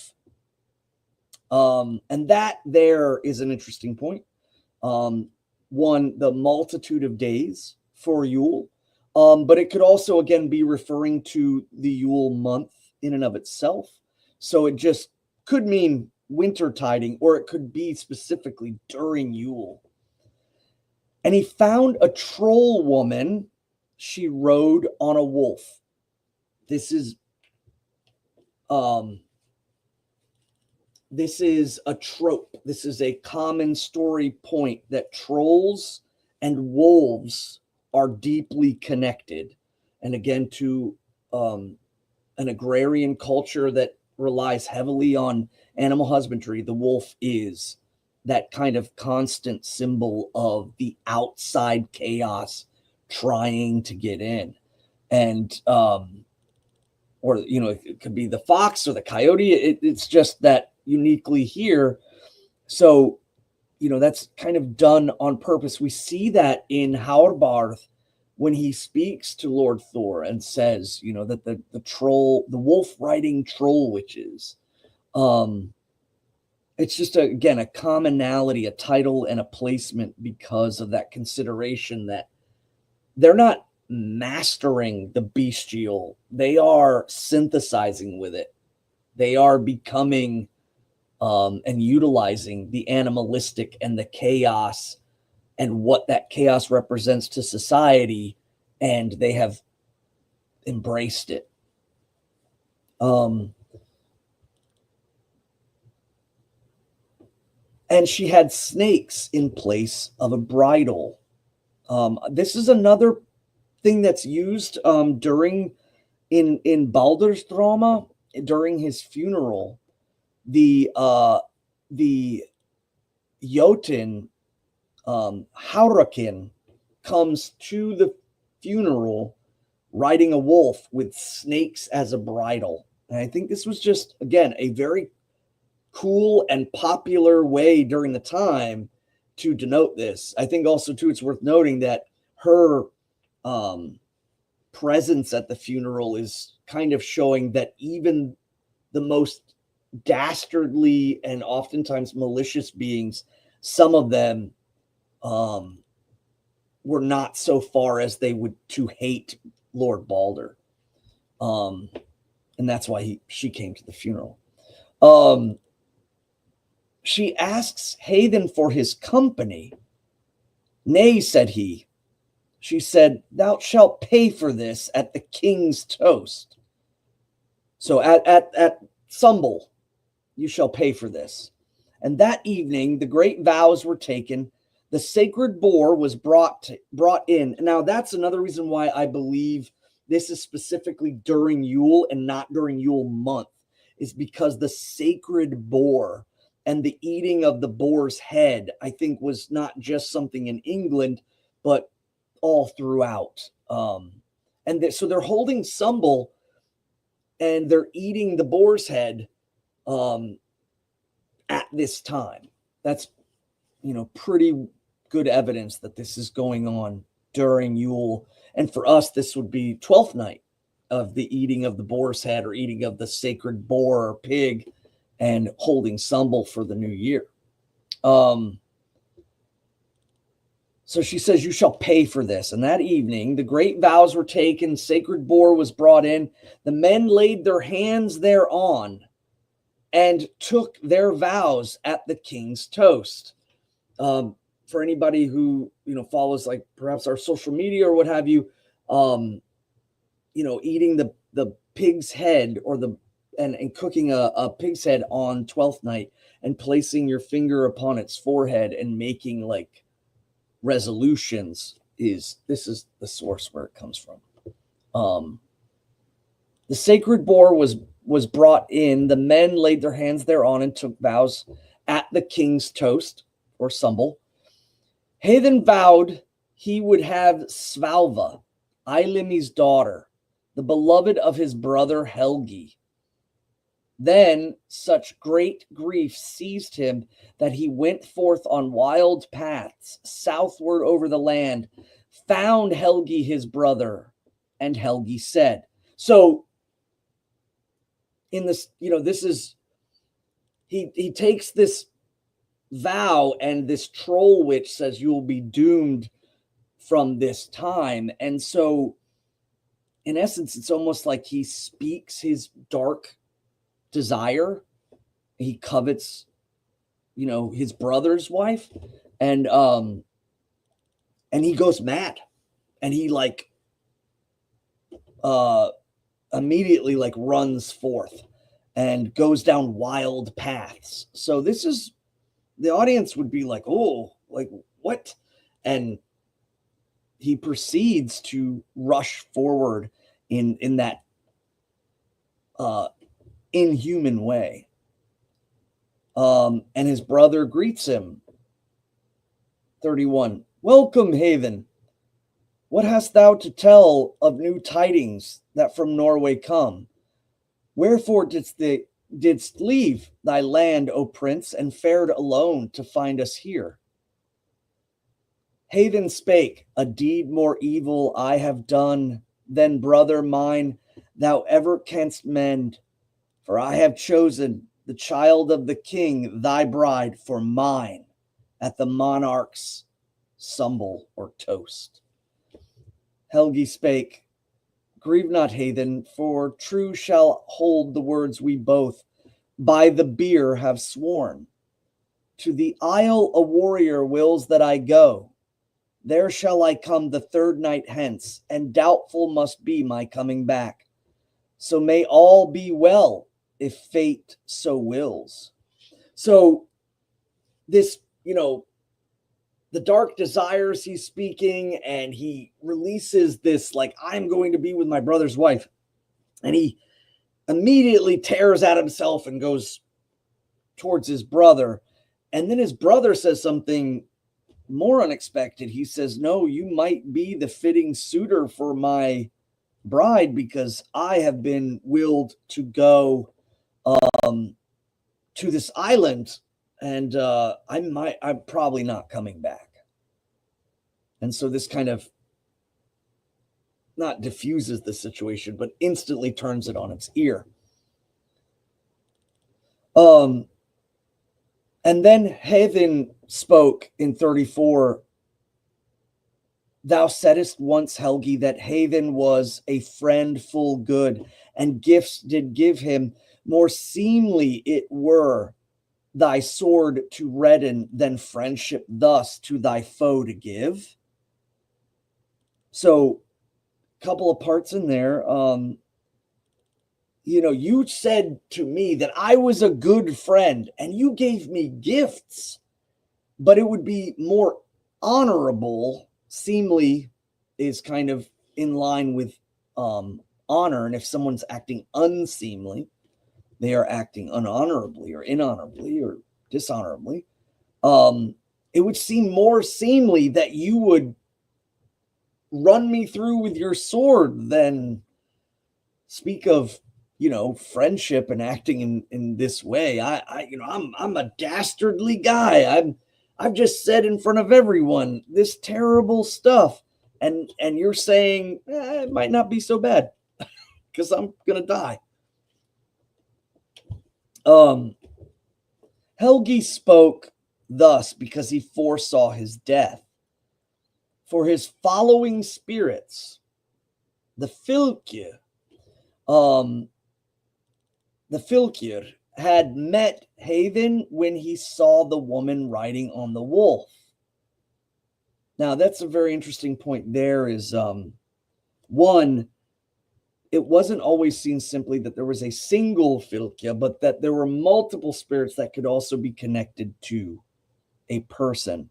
They're, the spirit that takes oftentimes shape in our vision and in the middle world as an animal that represents the energy, the will, and the base nature of that person, but also to the kinfylkja, the spirit of their people, whether it was a boar or a horse or a cat. There's lots of different examples of kinfylkja, and so here, stating again that he, I saw multiple of the spirits that are of me, of the soul of my people, of the soul of myself, etc. Alf was the name of a king, the son of Hrothmar, who had marked out a battle place with Helgi at Sigrlin after a stay of 3 nights. So, for those that might, just to clarify, this is the son of Hrothmar, who Helgi and Atli took vengeance upon for burning Svaland. And now he wants revenge. So he has, proclaimed him to a duel. He has challenged him to Holmganga and to go into the Isle and fight there. So he said, battle place with Helgi at Sigrlin after a stay of 3 nights. Then Helgi spake in 35, on a wolf there rode when dusk it was a woman who fain would have him follow. Well she knew that now would fall Sigrlin's son at Sigrlin. So he's saying too that at this point, he received message from this troll witch that she had destined him to say that once he went on this errand, he was going to meet his death. And we see this, it's actually mentioned in the notes down on the website that another kind of Aryan trademark, if you will, of the stories, the appearance of a spirit before you go into battle is very much similar to, say, like Morrigan showing up and washing your clothes before you went to the battle of blood because you were going to die. So we kind of see some parallels there.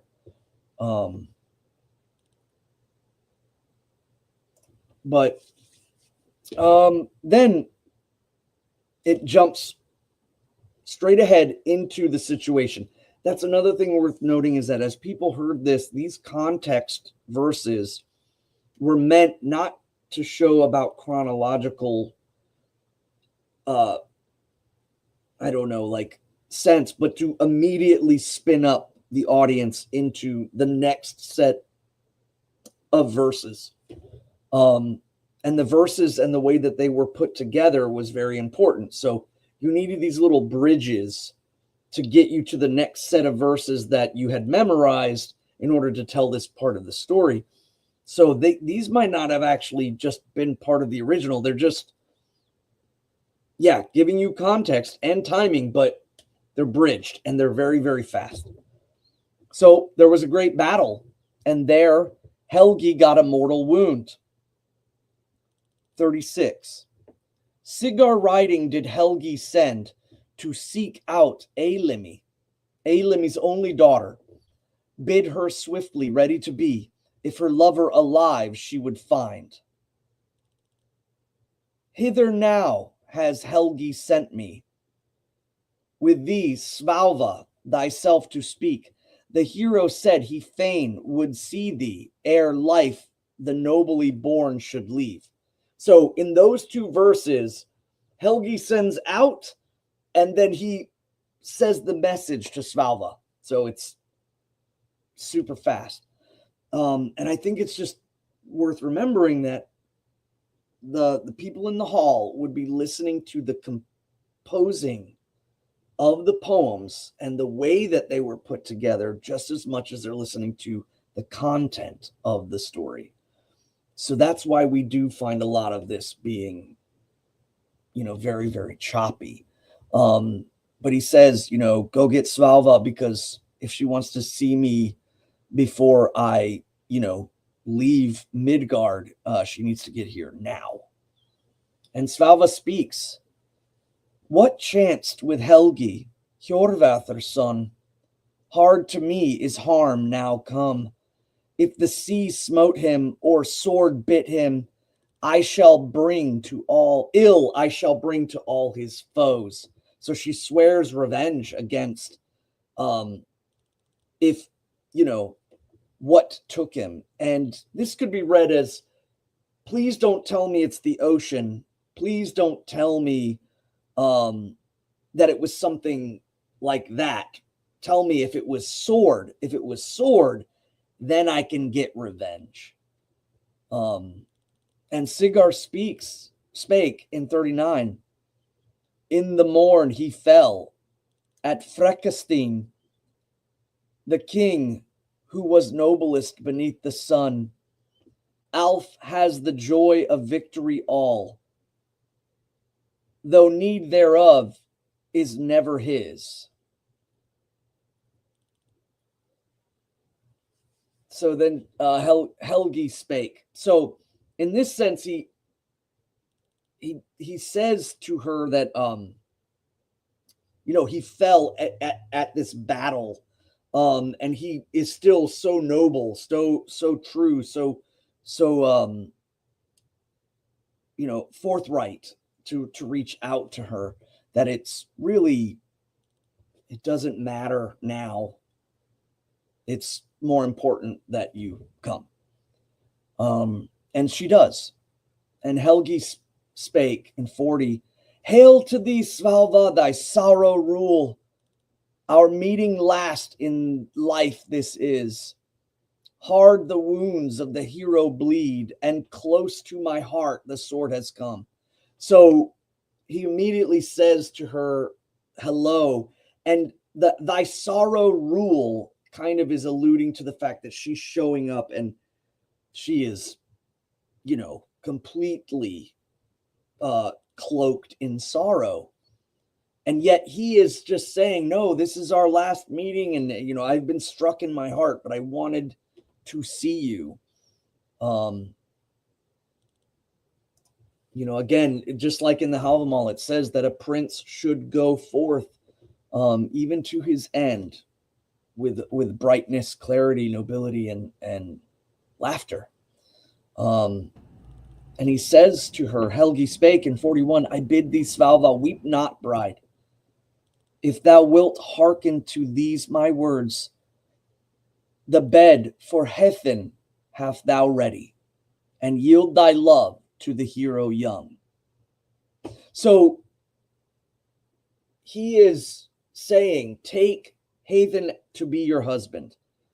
And again, we spoke about this in Egil's saga, is that marriage, especially inheritance, children, the way that they would be taken care of and brought under fosterling of the stepfather, this was all hugely important at the time. And, for a woman to not, move forward and remarry and what have you, had huge political implications. And in this case, he's saying, I love you, but I am not long for this world, and you must still live in it. So go now and take Hethin, because, he has already proclaimed his love for you.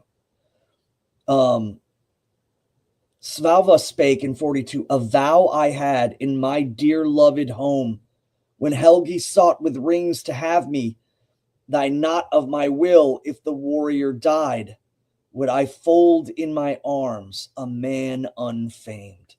So she says, that her love is for him, and she would never take to the wiles of falling into the arms of a man, especially one who's young and inexperienced and not of any renown.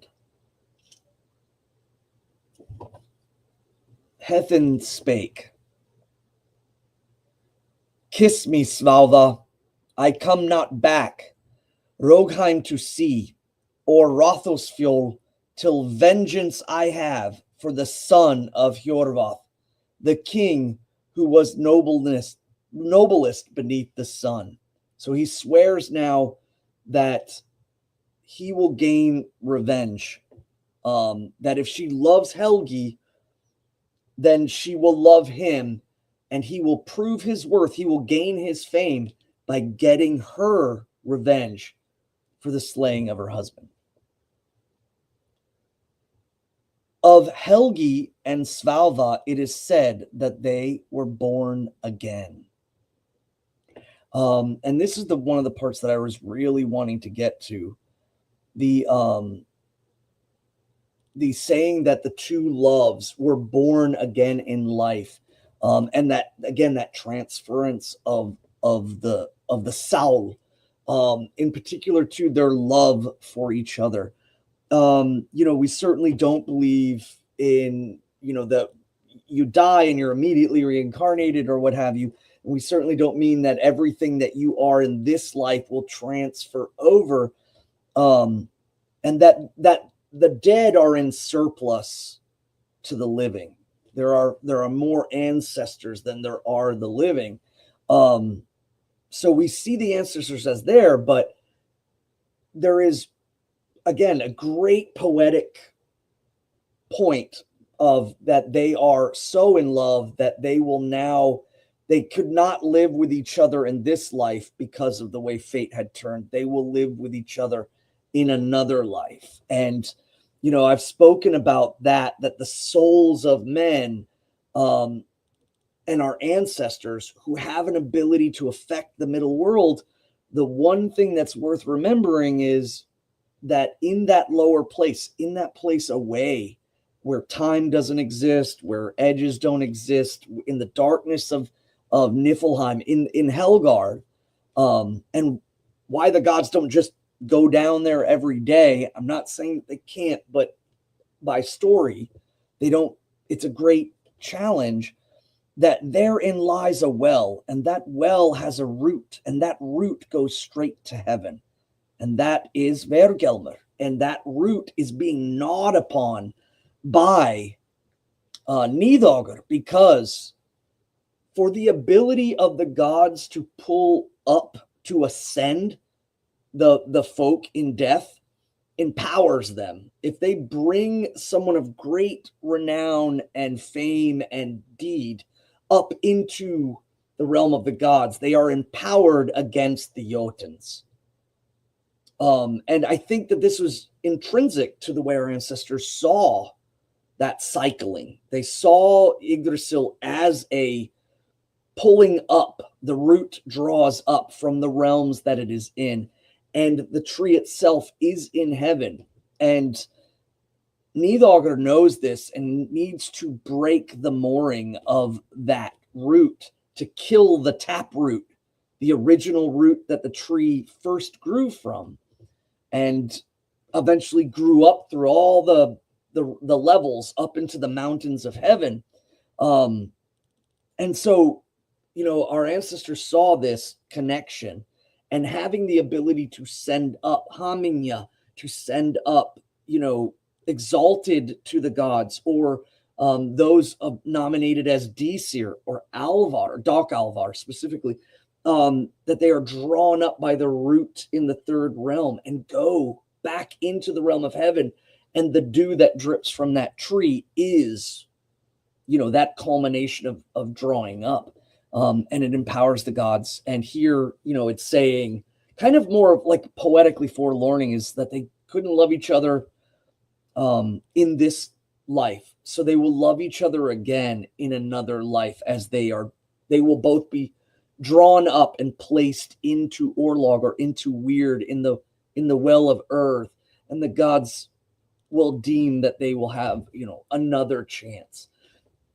It's not so much a religious fact or a hard press, but more again of just that poetic sense of they will meet again, if not in this life, in the next, is very much so. But it does lend to an understanding about how our that root that draws up, and why Yggdrasil has to be in heaven, that its roots are not all in Helgard, is because of this circulatory system and the way that our ancestors saw the universe and the cosmology. They didn't see these little separate orbs or realms, but that instead, the place far below that tree's taproot goes, and it has grown through Nidavellir and the Svartalfs, and it has grown through Midgard,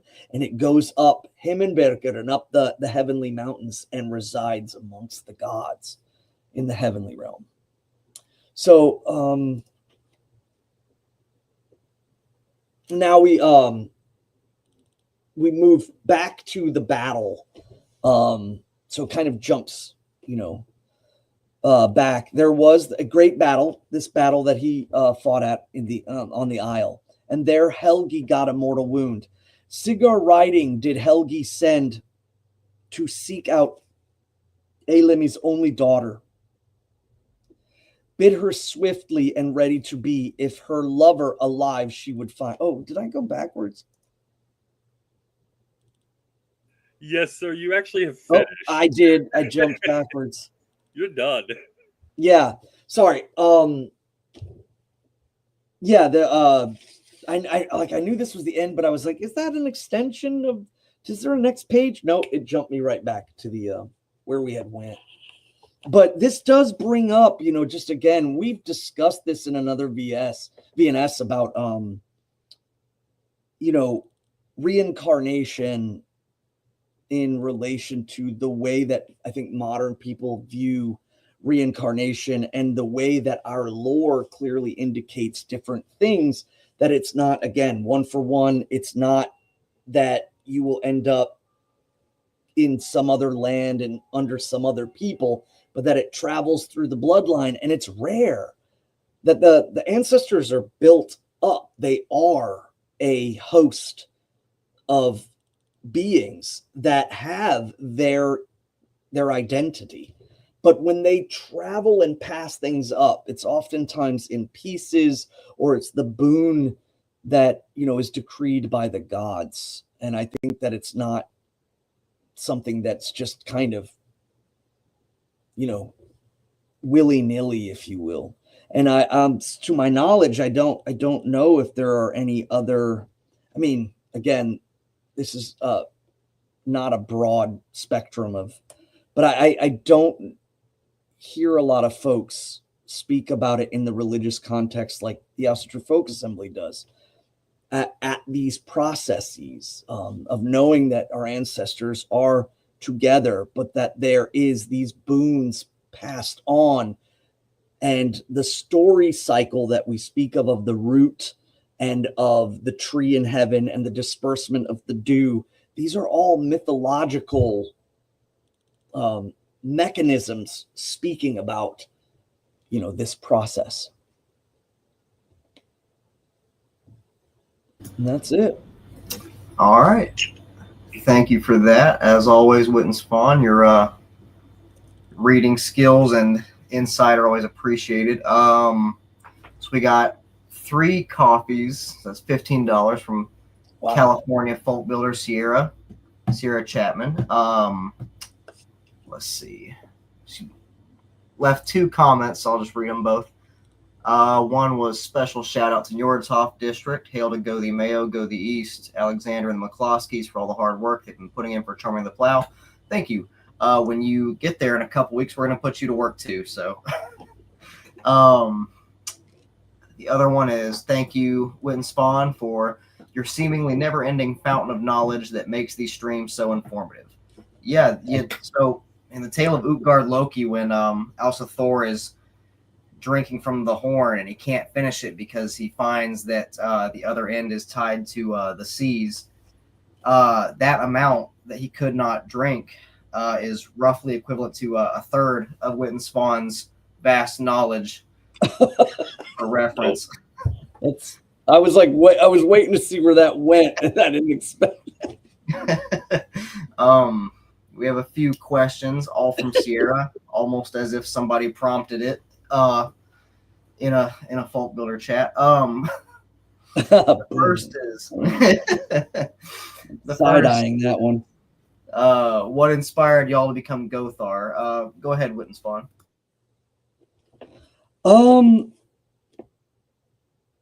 That's an interesting question for me. And I think it's actually very poetic that me and you are on tonight. And then this question kind of comes up because, I distinctly remember you've been in the Asatru Folk Assembly longer than I have. I came to an event and met you and your kindred and your kinsmen and was really like given hope of this. I don't know. I never felt like you were super younger than me, but it was more or less just being able to see, new blood, new faces, because I had been practicing Asatru since the 90s, and coming into the Asatru Folk Assembly was something that developed later. I was really, really lost, and I was dealing with a lot of things, and I was absolutely kind of let down by where the faith of our gods was going, and I felt like it needed to be greater, but I was very, very gun shy. So when I decided to step out and go and see, I went at the behest of a friend of mine. Actually, he prodded me to come out and go to an AFA event. And I was so floored by what I heard. I was so amazed at everything. I would just, and specifically when Helgakviða spoke, and there was this moment where I was like, this is like the real thing. This is the real deal. They know what greatness we could be, and where we should go, and what the gods deserve. And there was a whole framework of thinking about the gods in a different way. It wasn't some scholastic, kind of memorization adventure. It wasn't, dress up and LARPing and kind of just like, I'm doing this because I'm bored and, I don't want to go to church or something. Like, I don't want, these anti-religious types or whatever. No, it was that synthesis of understanding that this is a real religion. The gods are real and they deserve more. So I came in and I had just relegated myself to being a member of a kindred, starting a kindred, and kind of just growing that way. And then talking to Helgakviða and then kind of going into the Gothar program, I didn't know how it all worked. I think that learning from the Helgakviða as a mentor, but also because of my experience, was able to kind of speak about some insight or, I don't know. I think that was alluring. That was, I think, an advantage for me was to be able to speak about these things. And we just would have hours-long conversations, on the phone. going back and forth and talking about all these things. And so when I was asked to join the Gothar program, it wasn't, it wasn't a debate. I was kind of poking around to see if it was even a possibility for me, but really, it's more about if you get asked to step up. And then, when we were looking, I was assuming that Minnesota was going to get Thorshoff, and I was looking around, and then I started praying to Lord Thor about helping them find that place, and suddenly Thorshoff landed right in my lap, and it was as if Thor himself had just said, "Nope, you're going to do it now. Until they can figure out what they're doing, you're going to do it now." And it was so abrupt, and it was so fast, and it was again right after a huge gifting to Lord Thor that I just felt like, wow, I have been, I've been told that, this is our church, speaking as from the gods. This is our way forward. You will get on that boat. And there was really no choice. Like, you will be on that ship with all of them. It's there. It's been there for far too long, and you waited far too long, and you need to get on. Otherwise, it's going to leave. It's going to leave, and you're going to be left behind, and then you will just be kind of into the shadows of anonymity and ridiculousness. And I do want to have, fame. I want to be remembered. I want my friends and family and to look upon and think about me in a way. Fame doesn't always have to be, gloriousness, but it is a gloriousness in perhaps a different way. And so that's what I wanted to bring, my sincerity to the faith. I wanted to bring my knowledge and my incessant monologues, to speak to people for hours on end. You're honest there, sir. What's that? At least you're honest there, sir. And so Yeah. But that's what kind of drove me. So from a spiritual sense, I feel like the Asatru Folk Assembly was that long ship, and the gods pointed me in that direction and said, you need to get on there because this is the correct way to go. And if you stand here and don't move, that ship's gonna leave. And I just couldn't anymore. I couldn't hold back. I had tried to step out of Asatru as a organized religion or group gatherings or what have you, because I was just so kind of displeased with the way things were going, the way I felt, the way, even the way I was acting, and the way that it was the permeation of not being religious, but being, a party, and all of that stuff really started to affect me. And one thing led to me being brought right before the ship that was about to set sail. And so, yeah, I couldn't pass it up. And that's just been the case every single time.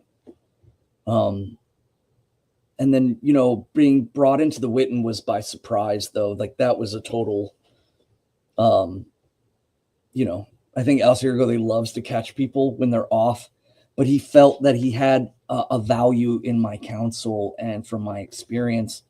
So joining the Asatru Folk Assembly was a late stage, and I had to learn so much before I even got here so that I could be of value for the church of this time.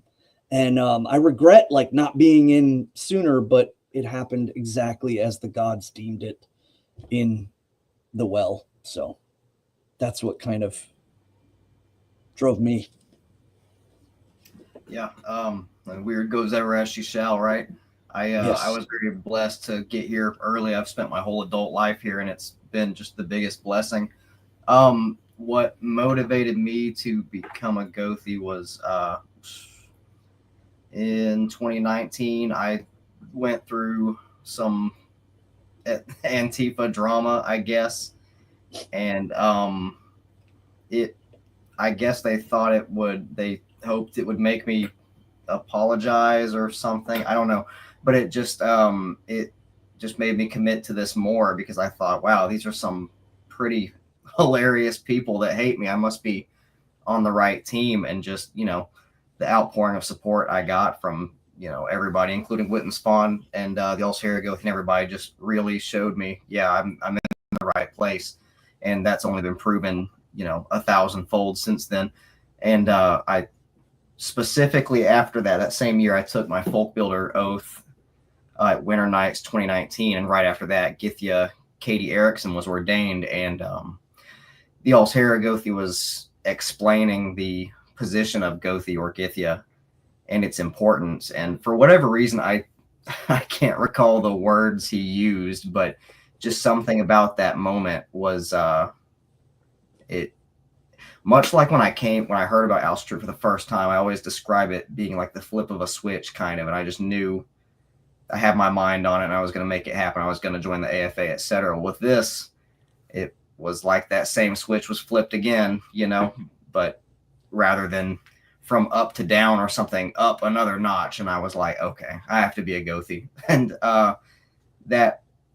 early on in my time in the AFA, I did not want to be a Gothi. I didn't feel like that was my position to be in. Like, it just didn't feel like it was for me, because I had been a deacon in the Mormon church. And so being any part of like church leadership just sort of left a bad taste in my mouth, I guess. But yeah, that moment and everything I'd been through that year just told me this is where I needed to be.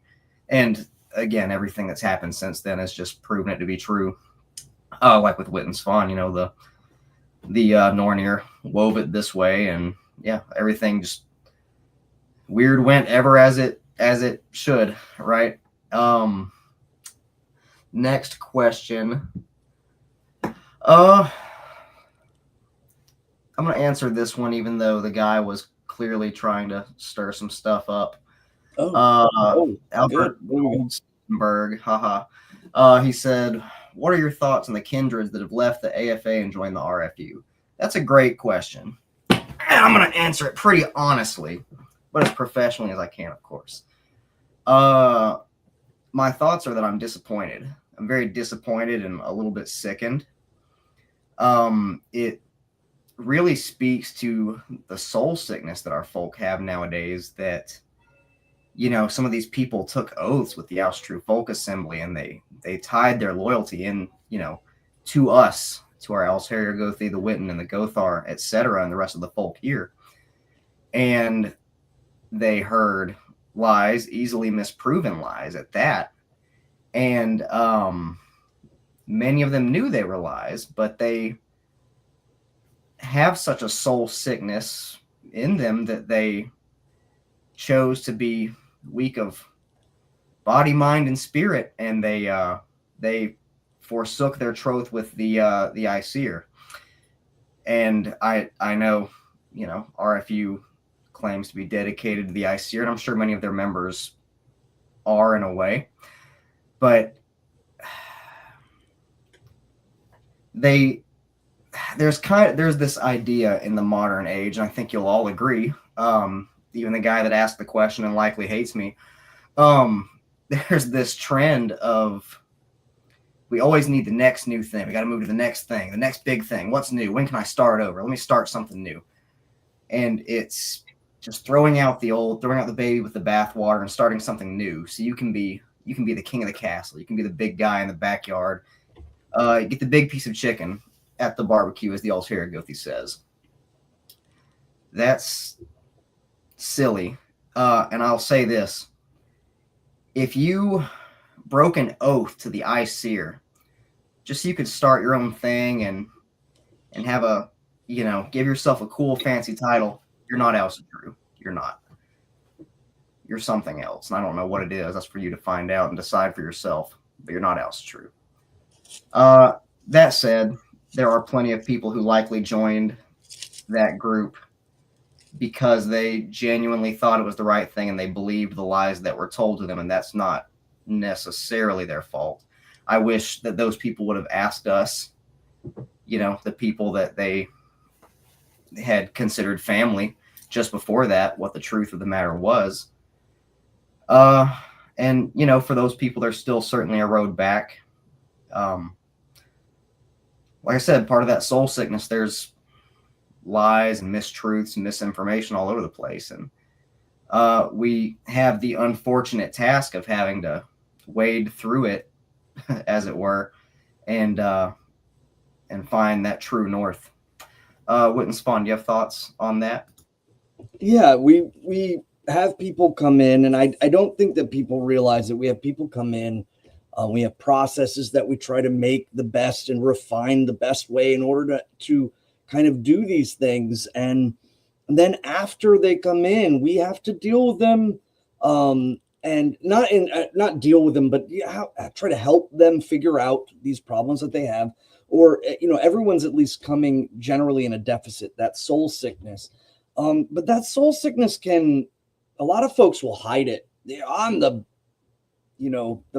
biggest Viking, and I'm the best. And they're coming out of the gate, hot and heavy, and they're doing all this stuff. But deep down inside, they're still dealing with, their relationship with divinity, the relationship with their ancestors, the relationship they have with the living, or even their own past.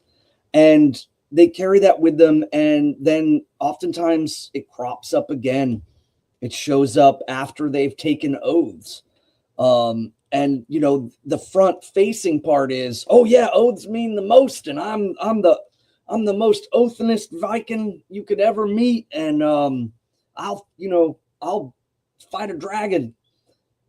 But then when it comes to like, can you show up in a tie? And they're like, no, can't do it. It's like, that's the line. Can't do it. Yeah, that's my line. That's my break point. And I think it's dumb that you're wearing a tie. And I'm going to go over here, despite the oath I took in front of the gods. It just gets wild. And I know I'm making it super cartoony, but cartoony. Yeah, I think that one thing that it's worth noting is that if you did not take oath of leadership and you leave because you are misguided, because there are lots of people out there that can misguide you and trick you and not have an open door policy, not have an ability to reach out to leadership and just talk to them, which again stems to the biggest problem of this is I reached out to leadership and leadership's like, what's going on? Like, no one reached out to anyone. Like, I didn't, but again, they need that as the narrative. No, I reached out to them and they said nothing. And it's like, no, you didn't reach out to anybody, man. But if you made a mistake, the Asatru Folk Assembly has people come back.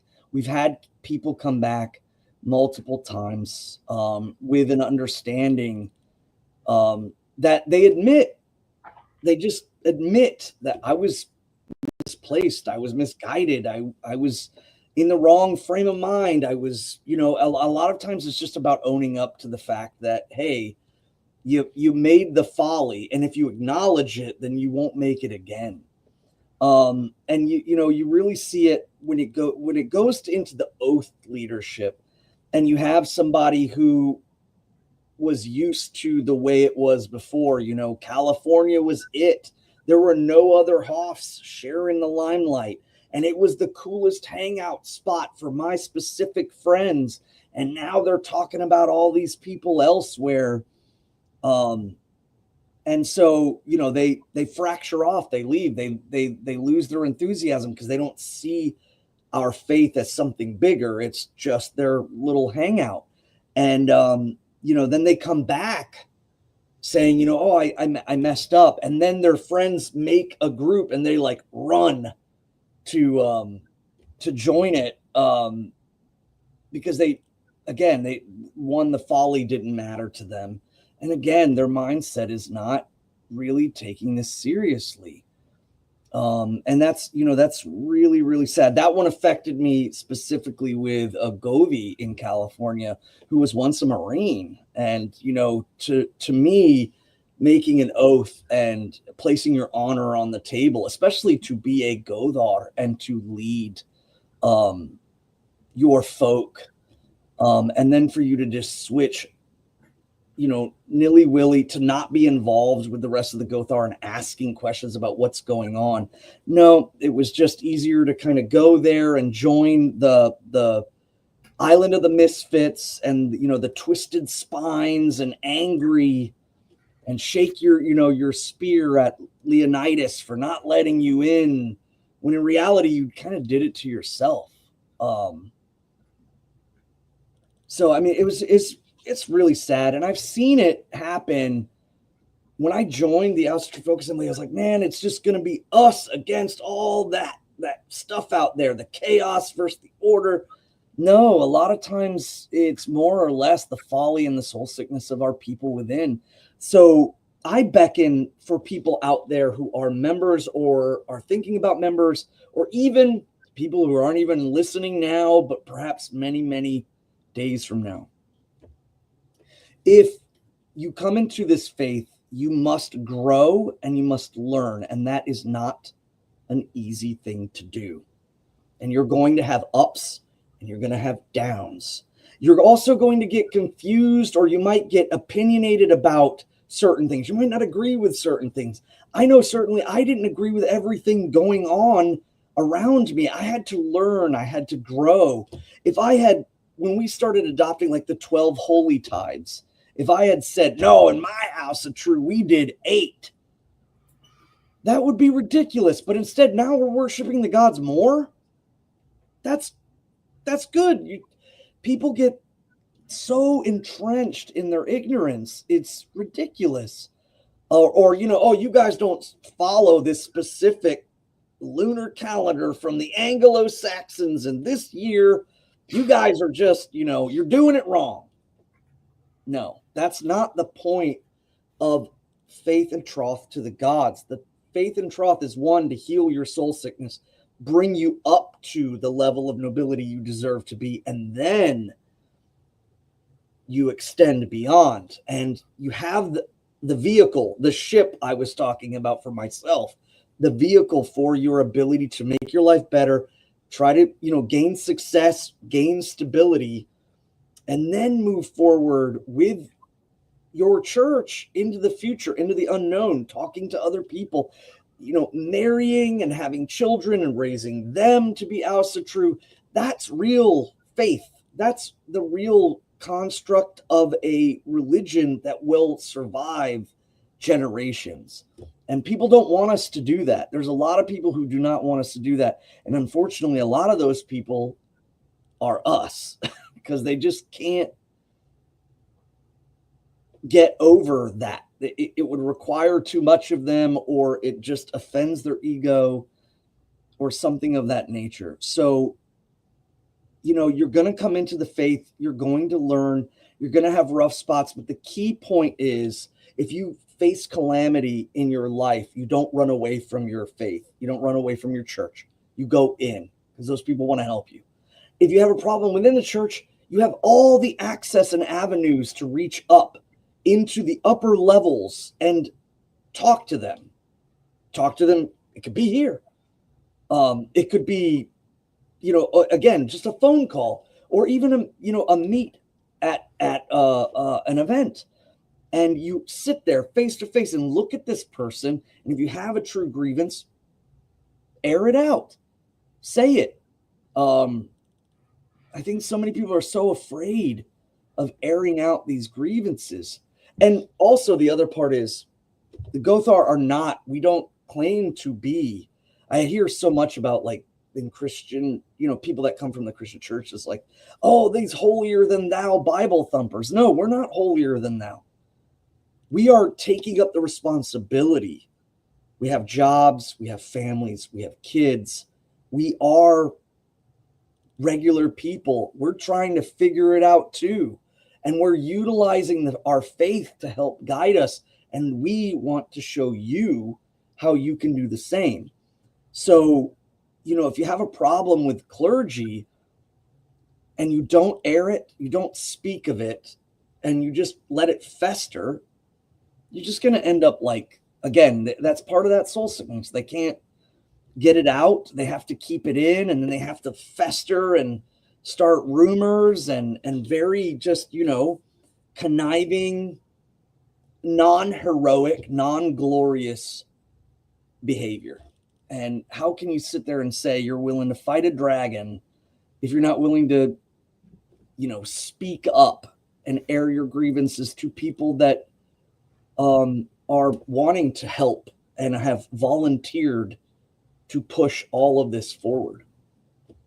I don't know. So, yeah, if you can, don't think that it's a dead end. You can come back. It's going to require you to admit some things and talk to people. talk to the Gothar, talk to the Alsir Gothi, and just say, yeah, I was led astray. But then talk openly. I never thought it would be so hard to ask from people in a quote unquote Viking religion. Yeah.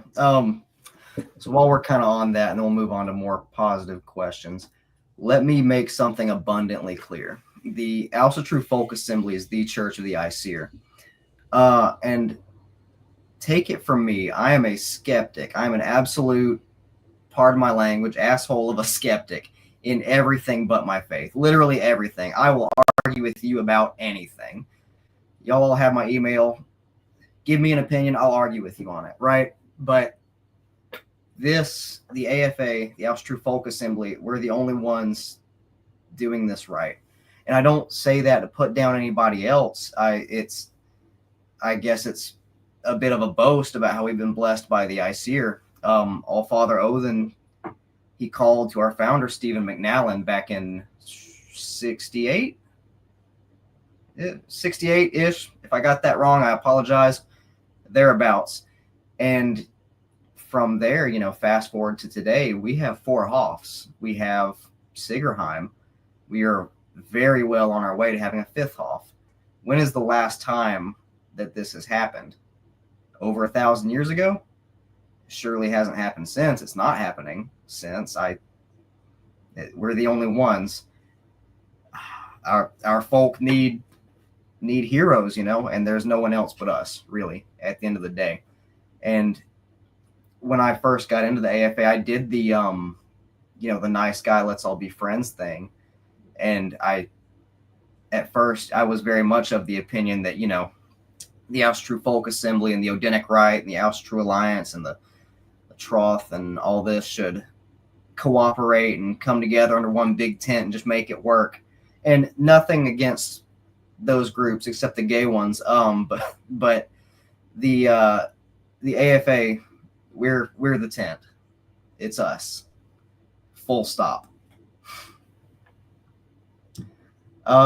Next question, or previous questions that I skipped over, rather.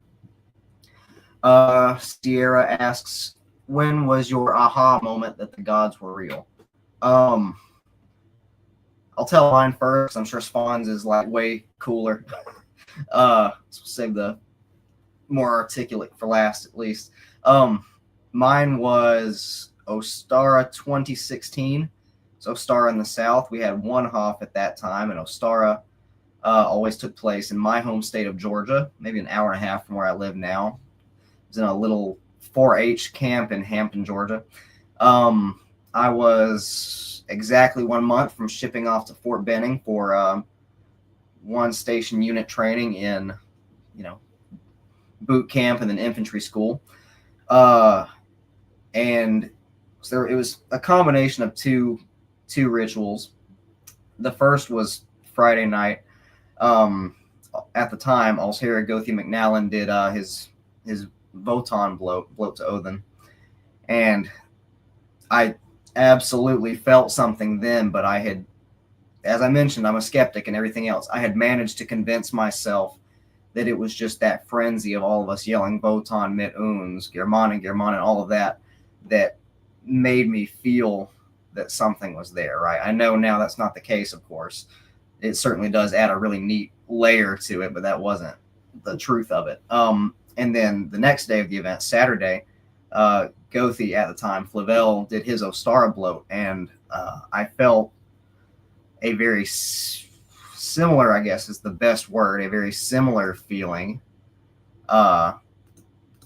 to the Altera Gothi's Gothi McNallen's Odin bloat, but this felt, different. It's hard to explain, but this was, that presence of the divine was still there, and it was like I felt the warmth of spring, if that makes sense. And at that point, I thought, okay, well, twice in a row, and this bloat doesn't have yelling about, Votan mit uns, Germanen. This was a much more low-key, to use the kids' verbiage, bloat. And I still felt that feeling of connection.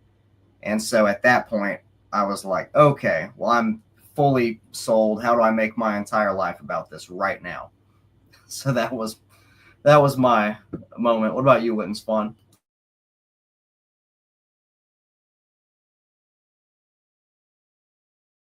You're muted. Sorry, I was too, because I'm coming straight from work, so I'm oftentimes like eating a little bit of dinner while we're doing this. I just don't want it to be noisy. I just love how you said I want it to be everything like in my life right now.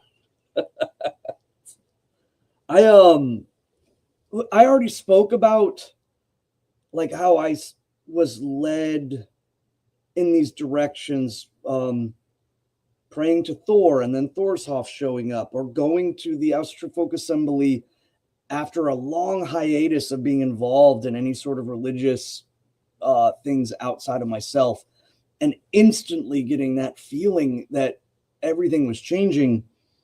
But I've been Asatru since 1994, and I think my aha moment happened in 1997.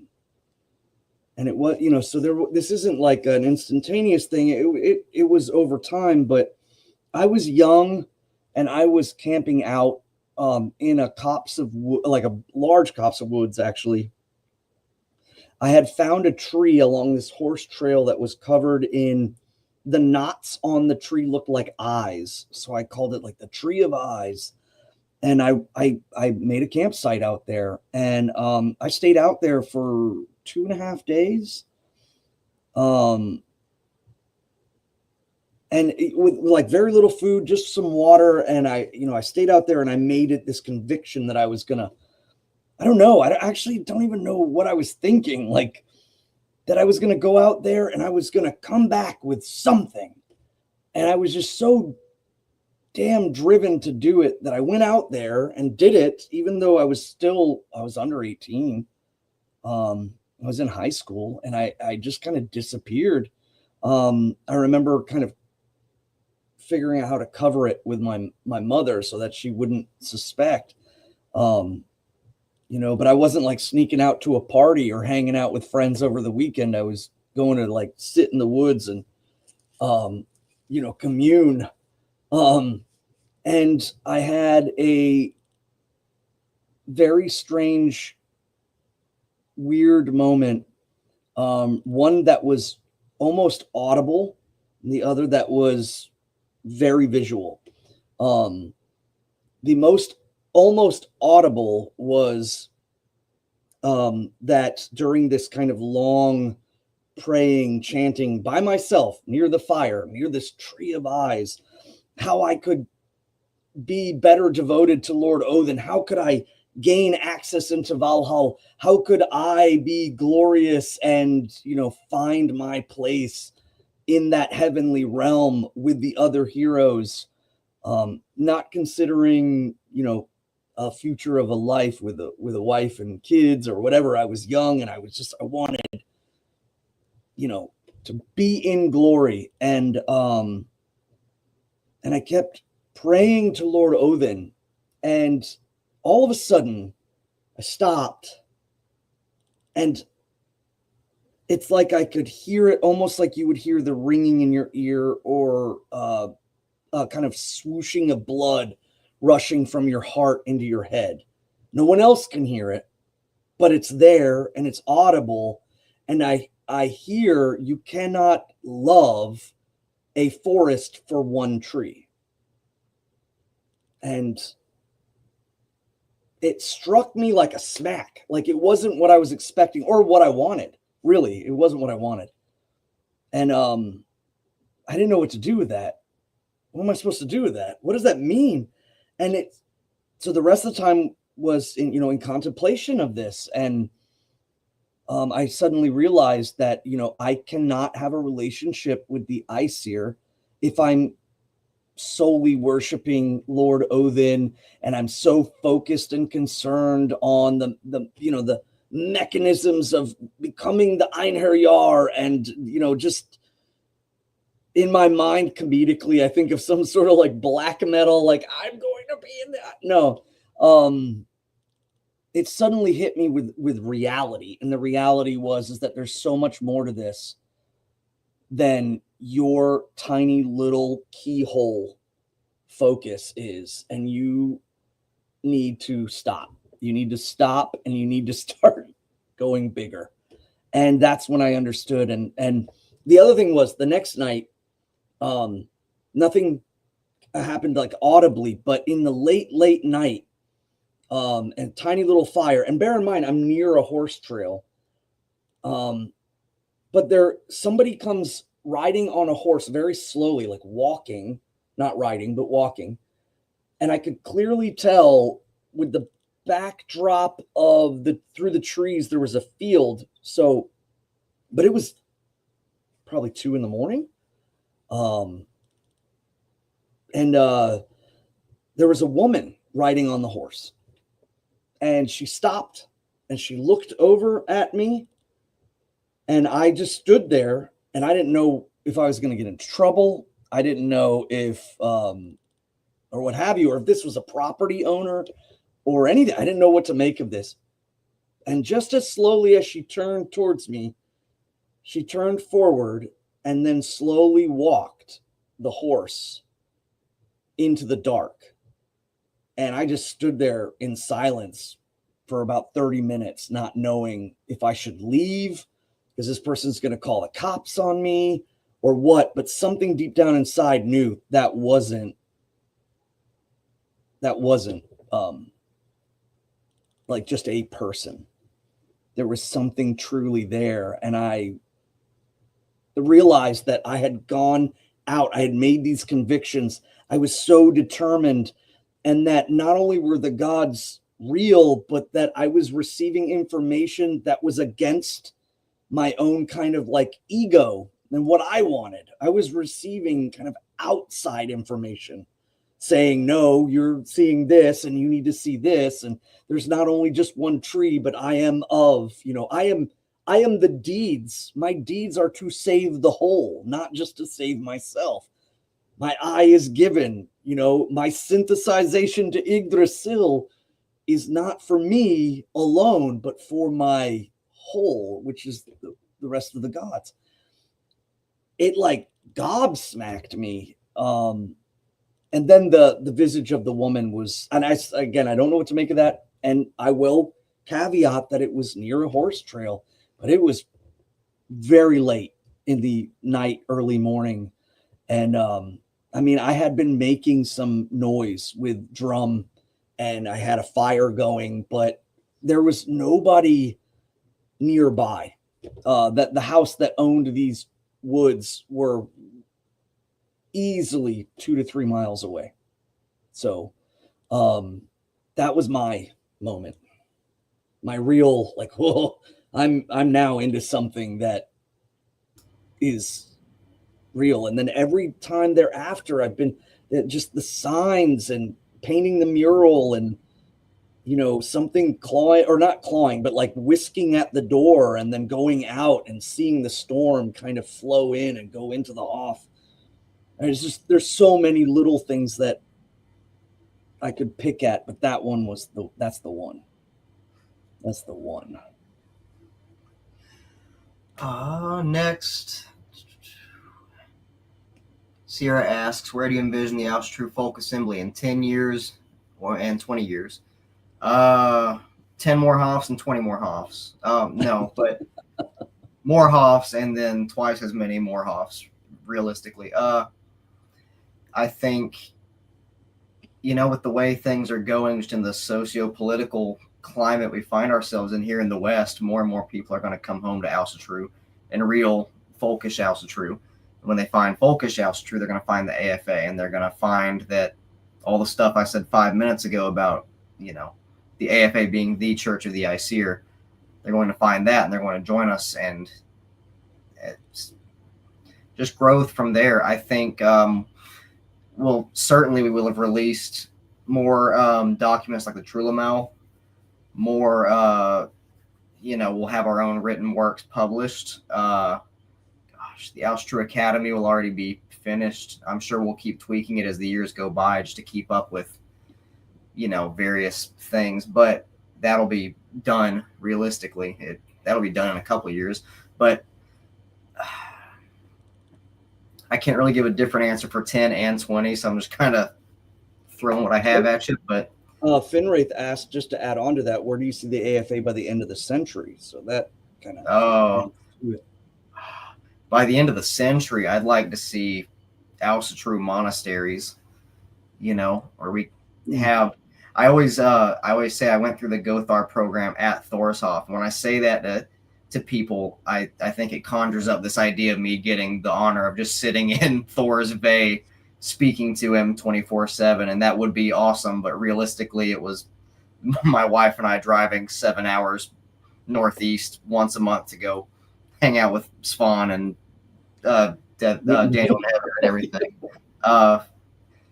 So I think everything will be a bit more streamlined, if that makes sense. Not in like a gay modern way, but in a normal, realistic way. Like the Gothar program is already so much better than when I went through it. I'm really jealous of the current students and all the resources they have. Everything's always getting better for the AFA, just step by step, and the steps are getting bigger each time. And I'm not creative enough to come up with like a really profound answer on where we'll be, other than closer to the Aesir. We'll have more folk connected to the Aesir. We'll have more Hoffs where more people can connect to the Aesir. We'll have more Gothar, more folk builders, more countries that have AFA members. In 20 years, I'm hoping we'll have Hoffs in more countries, at least in Sweden by that point, I would think. Hopefully my ancestral homeland of England as well. By the end of next century, I'm hoping we'll have a Hoff on Mars. maybe a second Tier's Hoff, just because, Mars and Tier. What do you think, Witan Svan? Sorry, that was awesome. 10 years, I would like to see a tripling in membership. Again, I think the biggest thing that holds us back is people don't know about us, and our folk that are in don't really want to tell other folks about it because they don't want to seem like they're proselytizing like Christianity. But in 10 years, I would like to see us at least triple our membership. I would like to see the establishment of at least the 12 Hoffs, but I think just with the nature of money and logistics and what have you, 7 of the 12, but that's in 10. In 20, I would love to see the 12 Hoffs to the Aus of our faith established, and at least the 2 Hoffs to the Ausinjur, Frigg, and Freya. And then after that, there might be this just a bigger movement towards having Hoffs just of the Asatru Folk Assembly, not dedicated to one particular Aus or Ausinjur, but to all the gods. And I think that kind of leads me up to the century is, I would like to see us have a Hoff in other countries, but at least one in every state. The closer we are to people, the better it is. But again, it all hinges on us telling more people and getting them to understand they have a soul sickness and they need to come home and they need to heal it. And, if we do that, then everything else I'm talking about will fall into place. And it, hinges on us not being afraid to talk about our faith, not being afraid to lead by example. But at the turn of a century, I would love to see the Asatru Folk Assembly perhaps having its own college, maybe even having its own, ethical and, formulated, maybe like in health insurance for their folk. We have all these people, we have all these Hoffs, we provide services for our folk that are unique and that they can trust that we're being ethical versus having to, our people are just getting thrown to the wolves and things. Or a bank, having a bank and a lending service for our folk that doesn't extort them when they, borrow money, and really does, seek to help them out. Or at least like maybe an online college, and we could focus on not just the lower education for our children, but higher education. And then for the lower education, perhaps there is like physical schools, but with a select few people from the communities willing to work and maybe receive pay for teaching the children, so that way we can keep our folk and our people and our faith going, thriving, and surviving within itself. I think other religions do this, and we could do it too. A capital for sure, but that the capital is awe-inspiring. And I guess, I don't know, that's not as cool as like Hoffs on Mars, but that's about it. That's what I got right now. Yeah, well, while we're talking about where we'll see the AFA in the next 10 to 20 years, the start to getting all those things is for all of you listening to this to come out to things. Go to your local Hoff, or if your local Hoff isn't so local, but you want to go to something, go to your local folk builders moot. Go to, hell, if you want, go to the farthest possible Hoff. I've done that. It's pretty fun. A little costly, but you can make it happen. So as Witan Svan coined, and it's now an AFA-wide thing, words are wind, deeds are iron. Something we say in the AFA a lot, too, is hail the doers, hail those who do. Yeah. It's called right action, right? Not right speech, although that is a part, I guess. But we need to actually get out and do things for our folk and for the Aesir. I can't imagine the All-Father is impressed by the types that sit around pontificating on if Freya, Frigga, Ostara, and Skadi are all the same goddess. They're not, by the way. Well, they're not, as in the Aesir are not impressed by that, and those are not all the same goddess. But yeah. Next question. Finwraith, good to see you, Finwraith. He asks, did you guys ever hear stories of the gods when you were growing up? I did not, because my dad's side of the family is Southern Baptist and my mom's side is Mormon. So just a resounding no, unfortunately.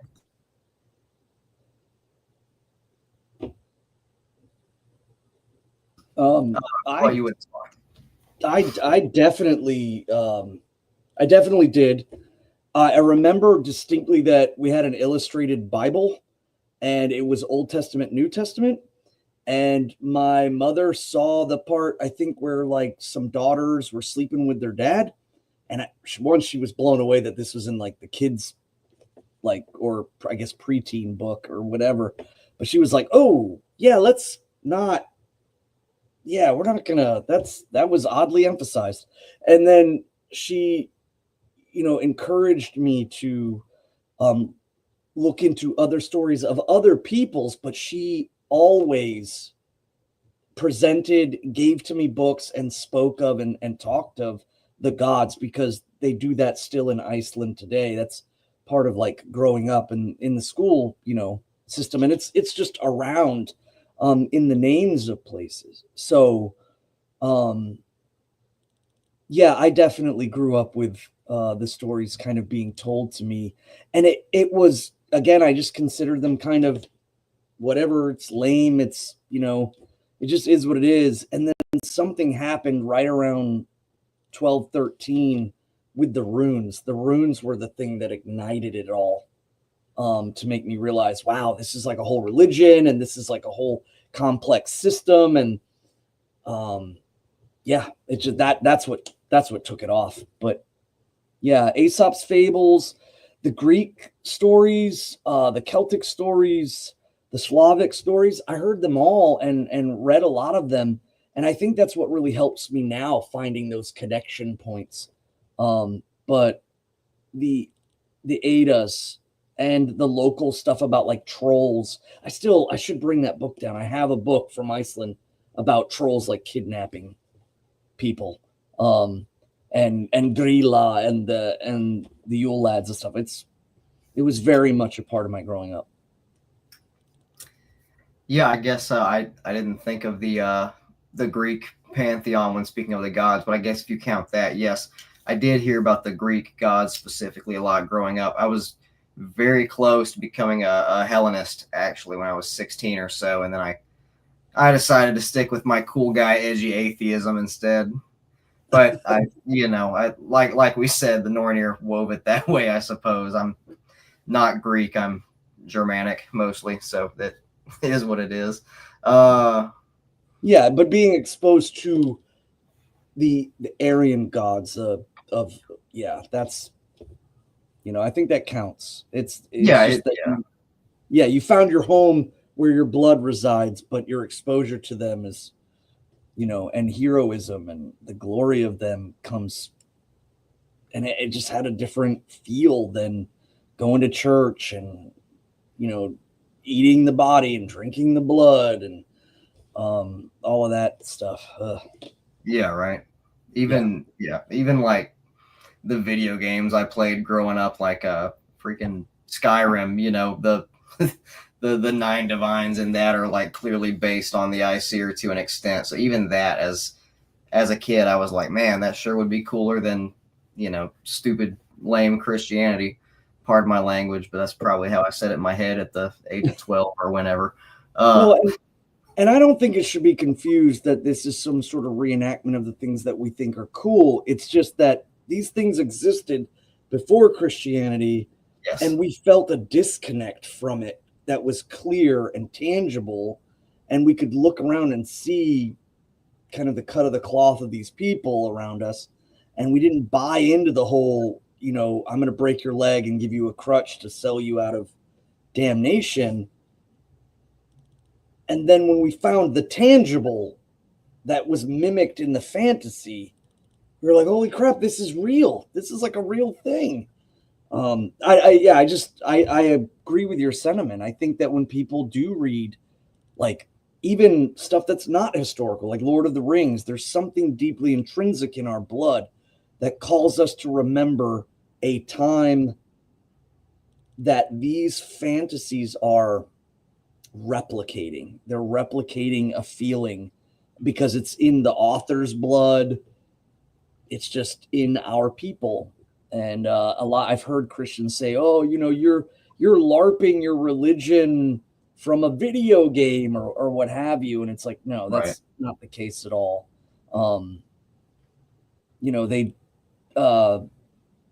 There's video games or media or comic books or whatever, or stories that also utilize Christian really Judaic frameworks. And, the kids reading that, you know, I don't know. I mean, nobody would poo-poo at them if that led them towards a path towards, you know, connecting into that faith. Right. You know, suddenly they're just really down with Judaic, like, you know, spirits and beings or whatever. But the difference is that the mediums that we saw were clearly mimicking the faith of our ancestors before conversion. This is what they were before other people came in. So I don't know. That kind of gets me a lot of times in like online stuff. So Oh yeah. Next question. Finwraith asks, do you have any ideas on how you think the AFA could grow into a much larger religion? I guess we kind of said it, and I say it a lot, so much so that a lot of the other AFA leaders are probably sick of hearing me say it. But yeah, wear your hammer proudly, as long as it's not like a work hazard or something. You know, be openly Asatru. Treat it like it's normal, because it is. You know, and this isn't, I'm not meaning for this to turn into like the Abrahamic hate page or something, but in its day, Abrahamism spreading past just Jewish people, that was the like leftism of its day. It was spread by slaves and women, and then later, you know, the oligarchs figured they could use it to link each other together for trade and whatnot. That was the Christianity specifically was the you know, was the what, don't misgender me of 2000 years ago. It, and you know, it's just like many of our folk are being duped by that goofiness now. Unfortunately, many more of our folk were duped by the previous silliness. yeah, they're tearing down statues and then decreeing that paganism is evil because you don't agree that we're all equal under God. Like, we're not, like, right. Yeah. That has a similar mode. Right. Or like, you know, a guy chops down a tree dedicated to Thor, and he's like, aha, the tree fell down. That means Thor isn't real. Well, churches get lit on fire. Is your God not real? Right. You know? Anyway, all this to say, yeah, be proudly Asatru. It is normal, and even if it weren't, we were going to make it normal. But it is. It's our natural faith. That's why it feels so natural when you attend these things. That's why it feels like, you know, everything's coming together. That kind of clicking, that aha moment we've been discussing, it is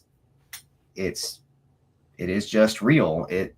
It's for us, it's for our folk, our ancestors for tens of thousands of years, at least, practiced it in some form or fashion. Christianity has only plagued us for, if we're talking Northern Europe, you know, 1,000, 1,500, maybe 1,600 years at max. But, and one thing that you're saying, very, very key, what Go the East is saying is that you should wear it proudly because you're not doing anything wrong. What that also means is don't wear your hammer to be an edgelord.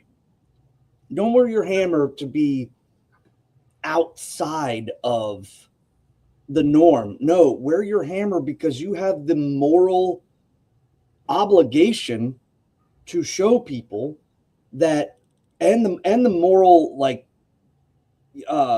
correctness to say, no, our gods are real. We have been separated from them, and we deserve to be back with them.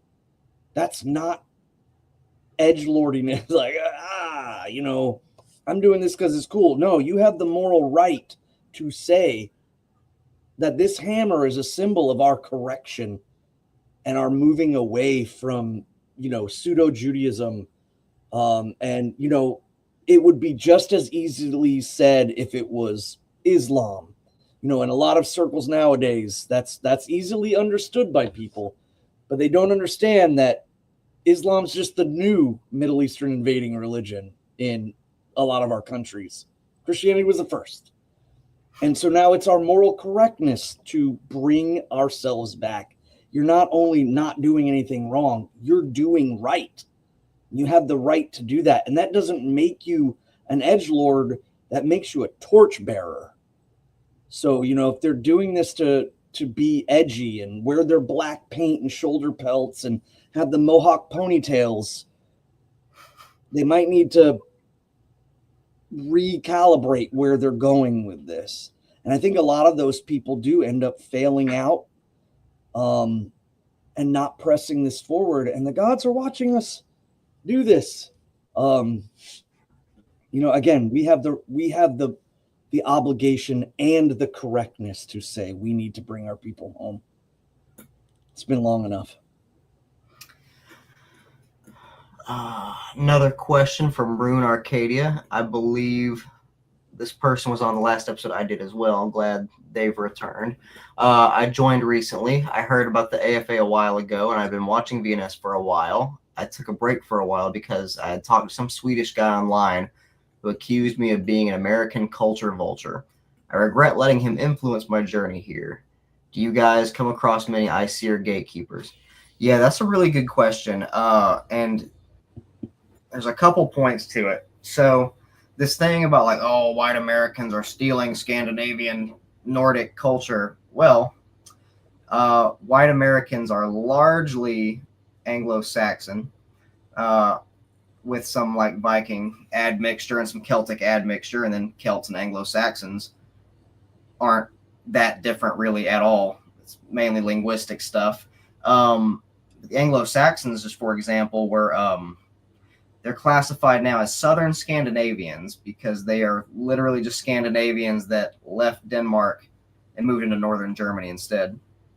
And then, of course, Germans are just Scandinavians who moved into Germany instead. And it goes on and on. So just from a literal, factual standpoint, no, Scandinavian culture is your culture. It may be a different flavor of it if you're Celtic or if you're, Slavic or whatever, but it's yours. It's your birthright. The other thing, let me look back at the questions. I had another thing there. Do you guys come across any ICER gatekeepers? Not in any meaningful ways. Occasionally we'll get a retweet on Twitter of and one of Spawn's kinsmen in Iceland maybe that is like, these guys aren't even Nordic, so they're not practicing real Asatru. And it's like, well, first, again, most of us are actually Nordic, just not from Scandinavia recently. And again, Asatru is for all white people. The AFA is pan-Aryan because we are all one people. You can prove it easily by just looking at us, first of all. Connecting the languages. There's all kinds of fascinating research you can do that very quickly and very easily shows that we're just one people. It really is that simple. It's not a very grand answer, but no, Asatru is for you. If you say you recently joined, so you're a white person, it's yours. It's for you. It's ours. As Witan Erickson famously said, it is our birthright. What do you think about all that, Witan Svan?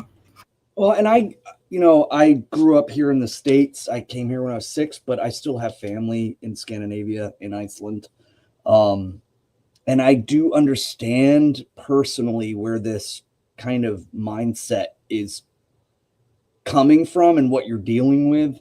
Again, if it's like in their mind, it's, we don't worship the gods, but if you aren't Swedish, you can't worship the gods. I'm not going to do it. I mean, so really the gods aren't being honored in any way, shape, or form, but you can't do it because you ain't Swedish, Norwegian, Scandinavian, etc.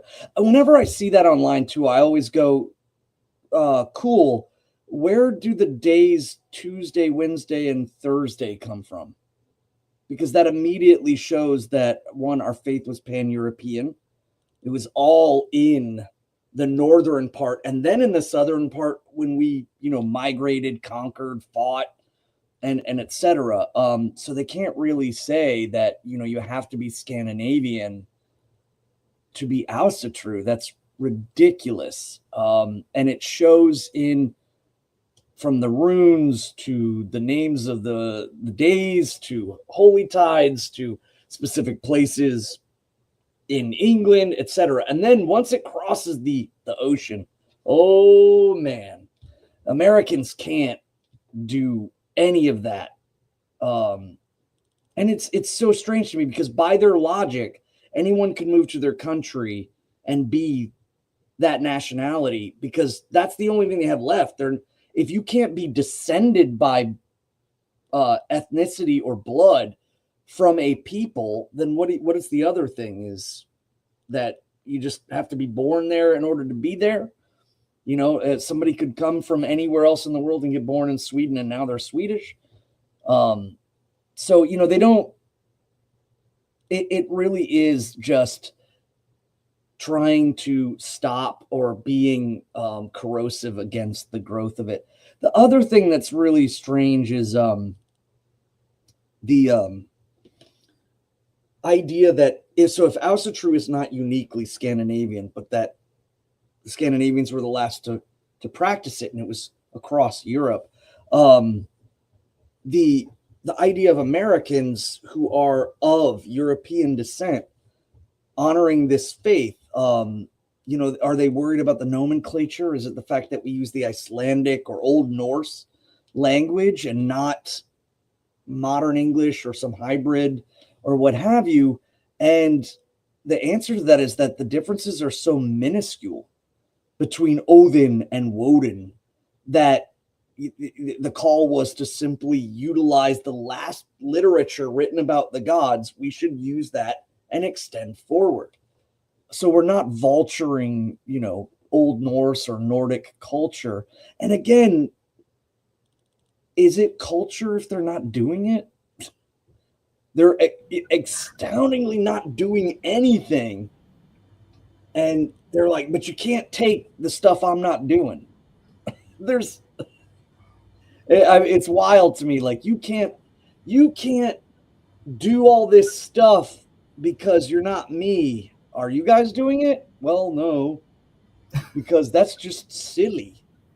We believe in science and, it's just, it blows my mind that people can think and say and do that. I don't know. I think that is very haughty and ridiculous. Outside of the Nordic kind of example too, that's another thing. Is like I was called out online. You're not Icelandic. You're just pretending to be Icelandic. And then of course he checked the database and realized, yes, I am Icelandic. But that isn't like I get a pass. That was a dumb argument to begin with, and they're, the idiot for pulling it out and trying to go that route. But outside of that, any other groups trying to, yes, I think mostly we have people who we spoke about earlier. They have problems here, or they want to tear it all down to year one. I'm going to do a better job. I'm going to be the king of New Asatru. And they leave the AFA and then they make these kind of splinter groups. I've seen so many of them come and go. It's almost comical now. It's still sad, but it's a little comical now to see these people break off and say they're going to do this and do that, and then they just disperse into nothing. When they could be sticking true and holding on to the pathway and processing things forward and building their life and being a better person, but they just can't do that. So those people will gatekeep as well. They'll talk a lot of crap about Asatru or the Asatru folk assembly. And again, when you start to see that venom, consider the mouth it's coming out of. Consider the fangs attached to it. So, yeah, well said. That's pretty much it. This is our birthright. Don't let people tell you it's not. If you're an AFA member, it means you passed our very simple requirements of being white and heterosexual. So then congratulations, you get to be Asatru. It really is that simple. Sorry.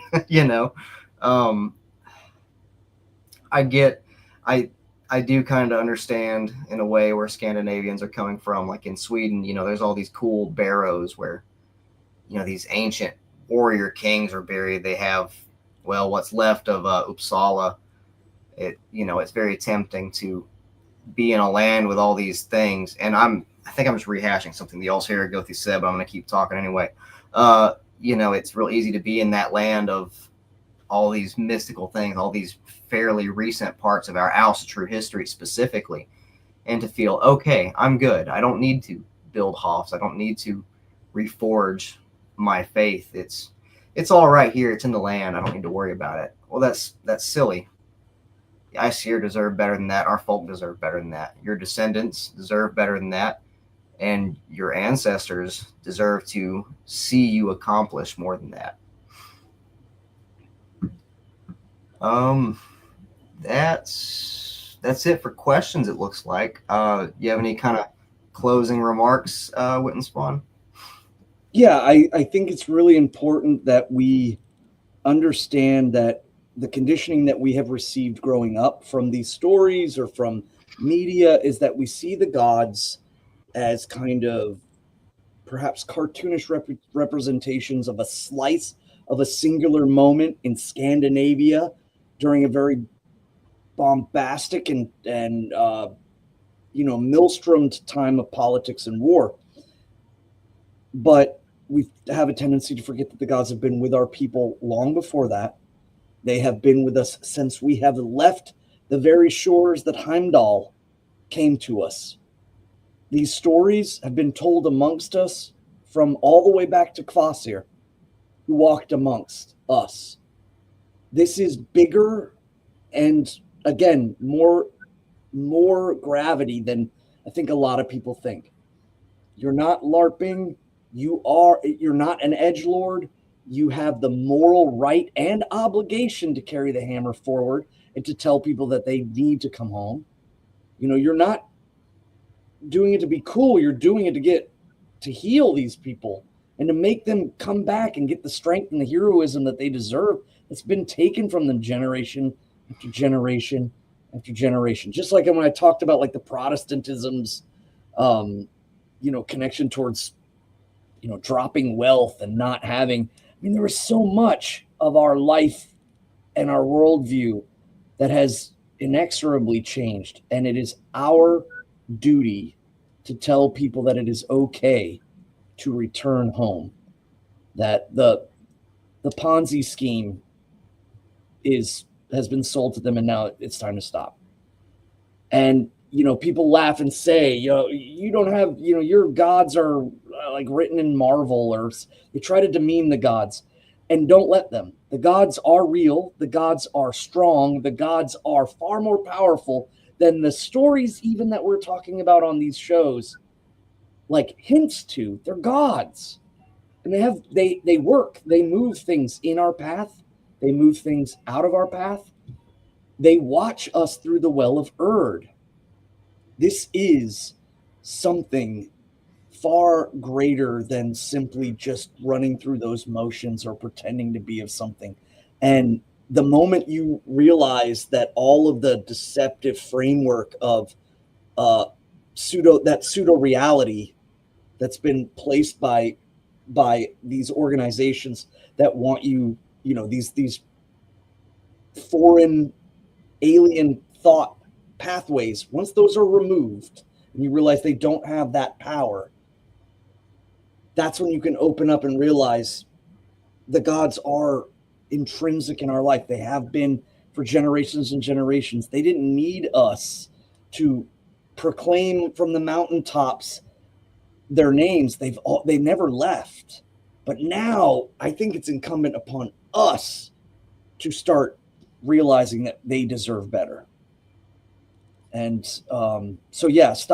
stop making it less. Stop making it so either obscure atheism where you just can't quite conceive how the gods could be real because, how could the omnipresent, nameless thing that Christianity has turned divinity into, even though in their book it's very, very clear what Yahweh is. Now it's just so obscure that it's leaving people confused. No, you have their names. We have our way to identify them we can historically look at that, but that's all well and good. At the end of the day, they're there and they are interacting with our lives. They have power and they have presence, and they deserve that we have this gift cycle. And then they can, once you open up that avenue to speak to them, just like with our ancestors, that's the part that starts it. You have to open up in order for this to start. If you never do that, again, you're never going to see the true power that the gods have in the world and in our lives, and you'll never understand. You'll always be asking, why is God doing this to me, etc., etc., when you suddenly come home and realize that the gods and us and all the events in the world are woven in this intricate pattern going forward, and you're not alone, and you have folk. It unites the gods, you, and the ancestors, all woven together. All right, I'm sorry. No, this is a good way to end it. Pretty hard. One last thing before we go, I just want to plug Charming the Plow one last time. It is 2 weeks and a day now away. February 21st through the 23rd. It'll be meals and rituals. The McNallans will be there if you've ever wanted to meet our first Helgakviða and his lovely wife Githia McNallan. They will be there. The Flavels will be there. I will be there. The Ericksons, I think, will be there. The list goes on. It's going to be a great time.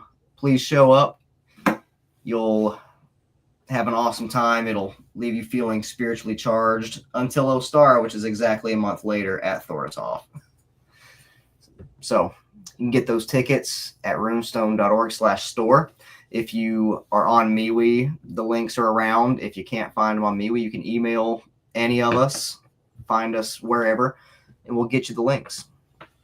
With all that being said, I have to be up in 5 hours, so I'm going to get some sleep.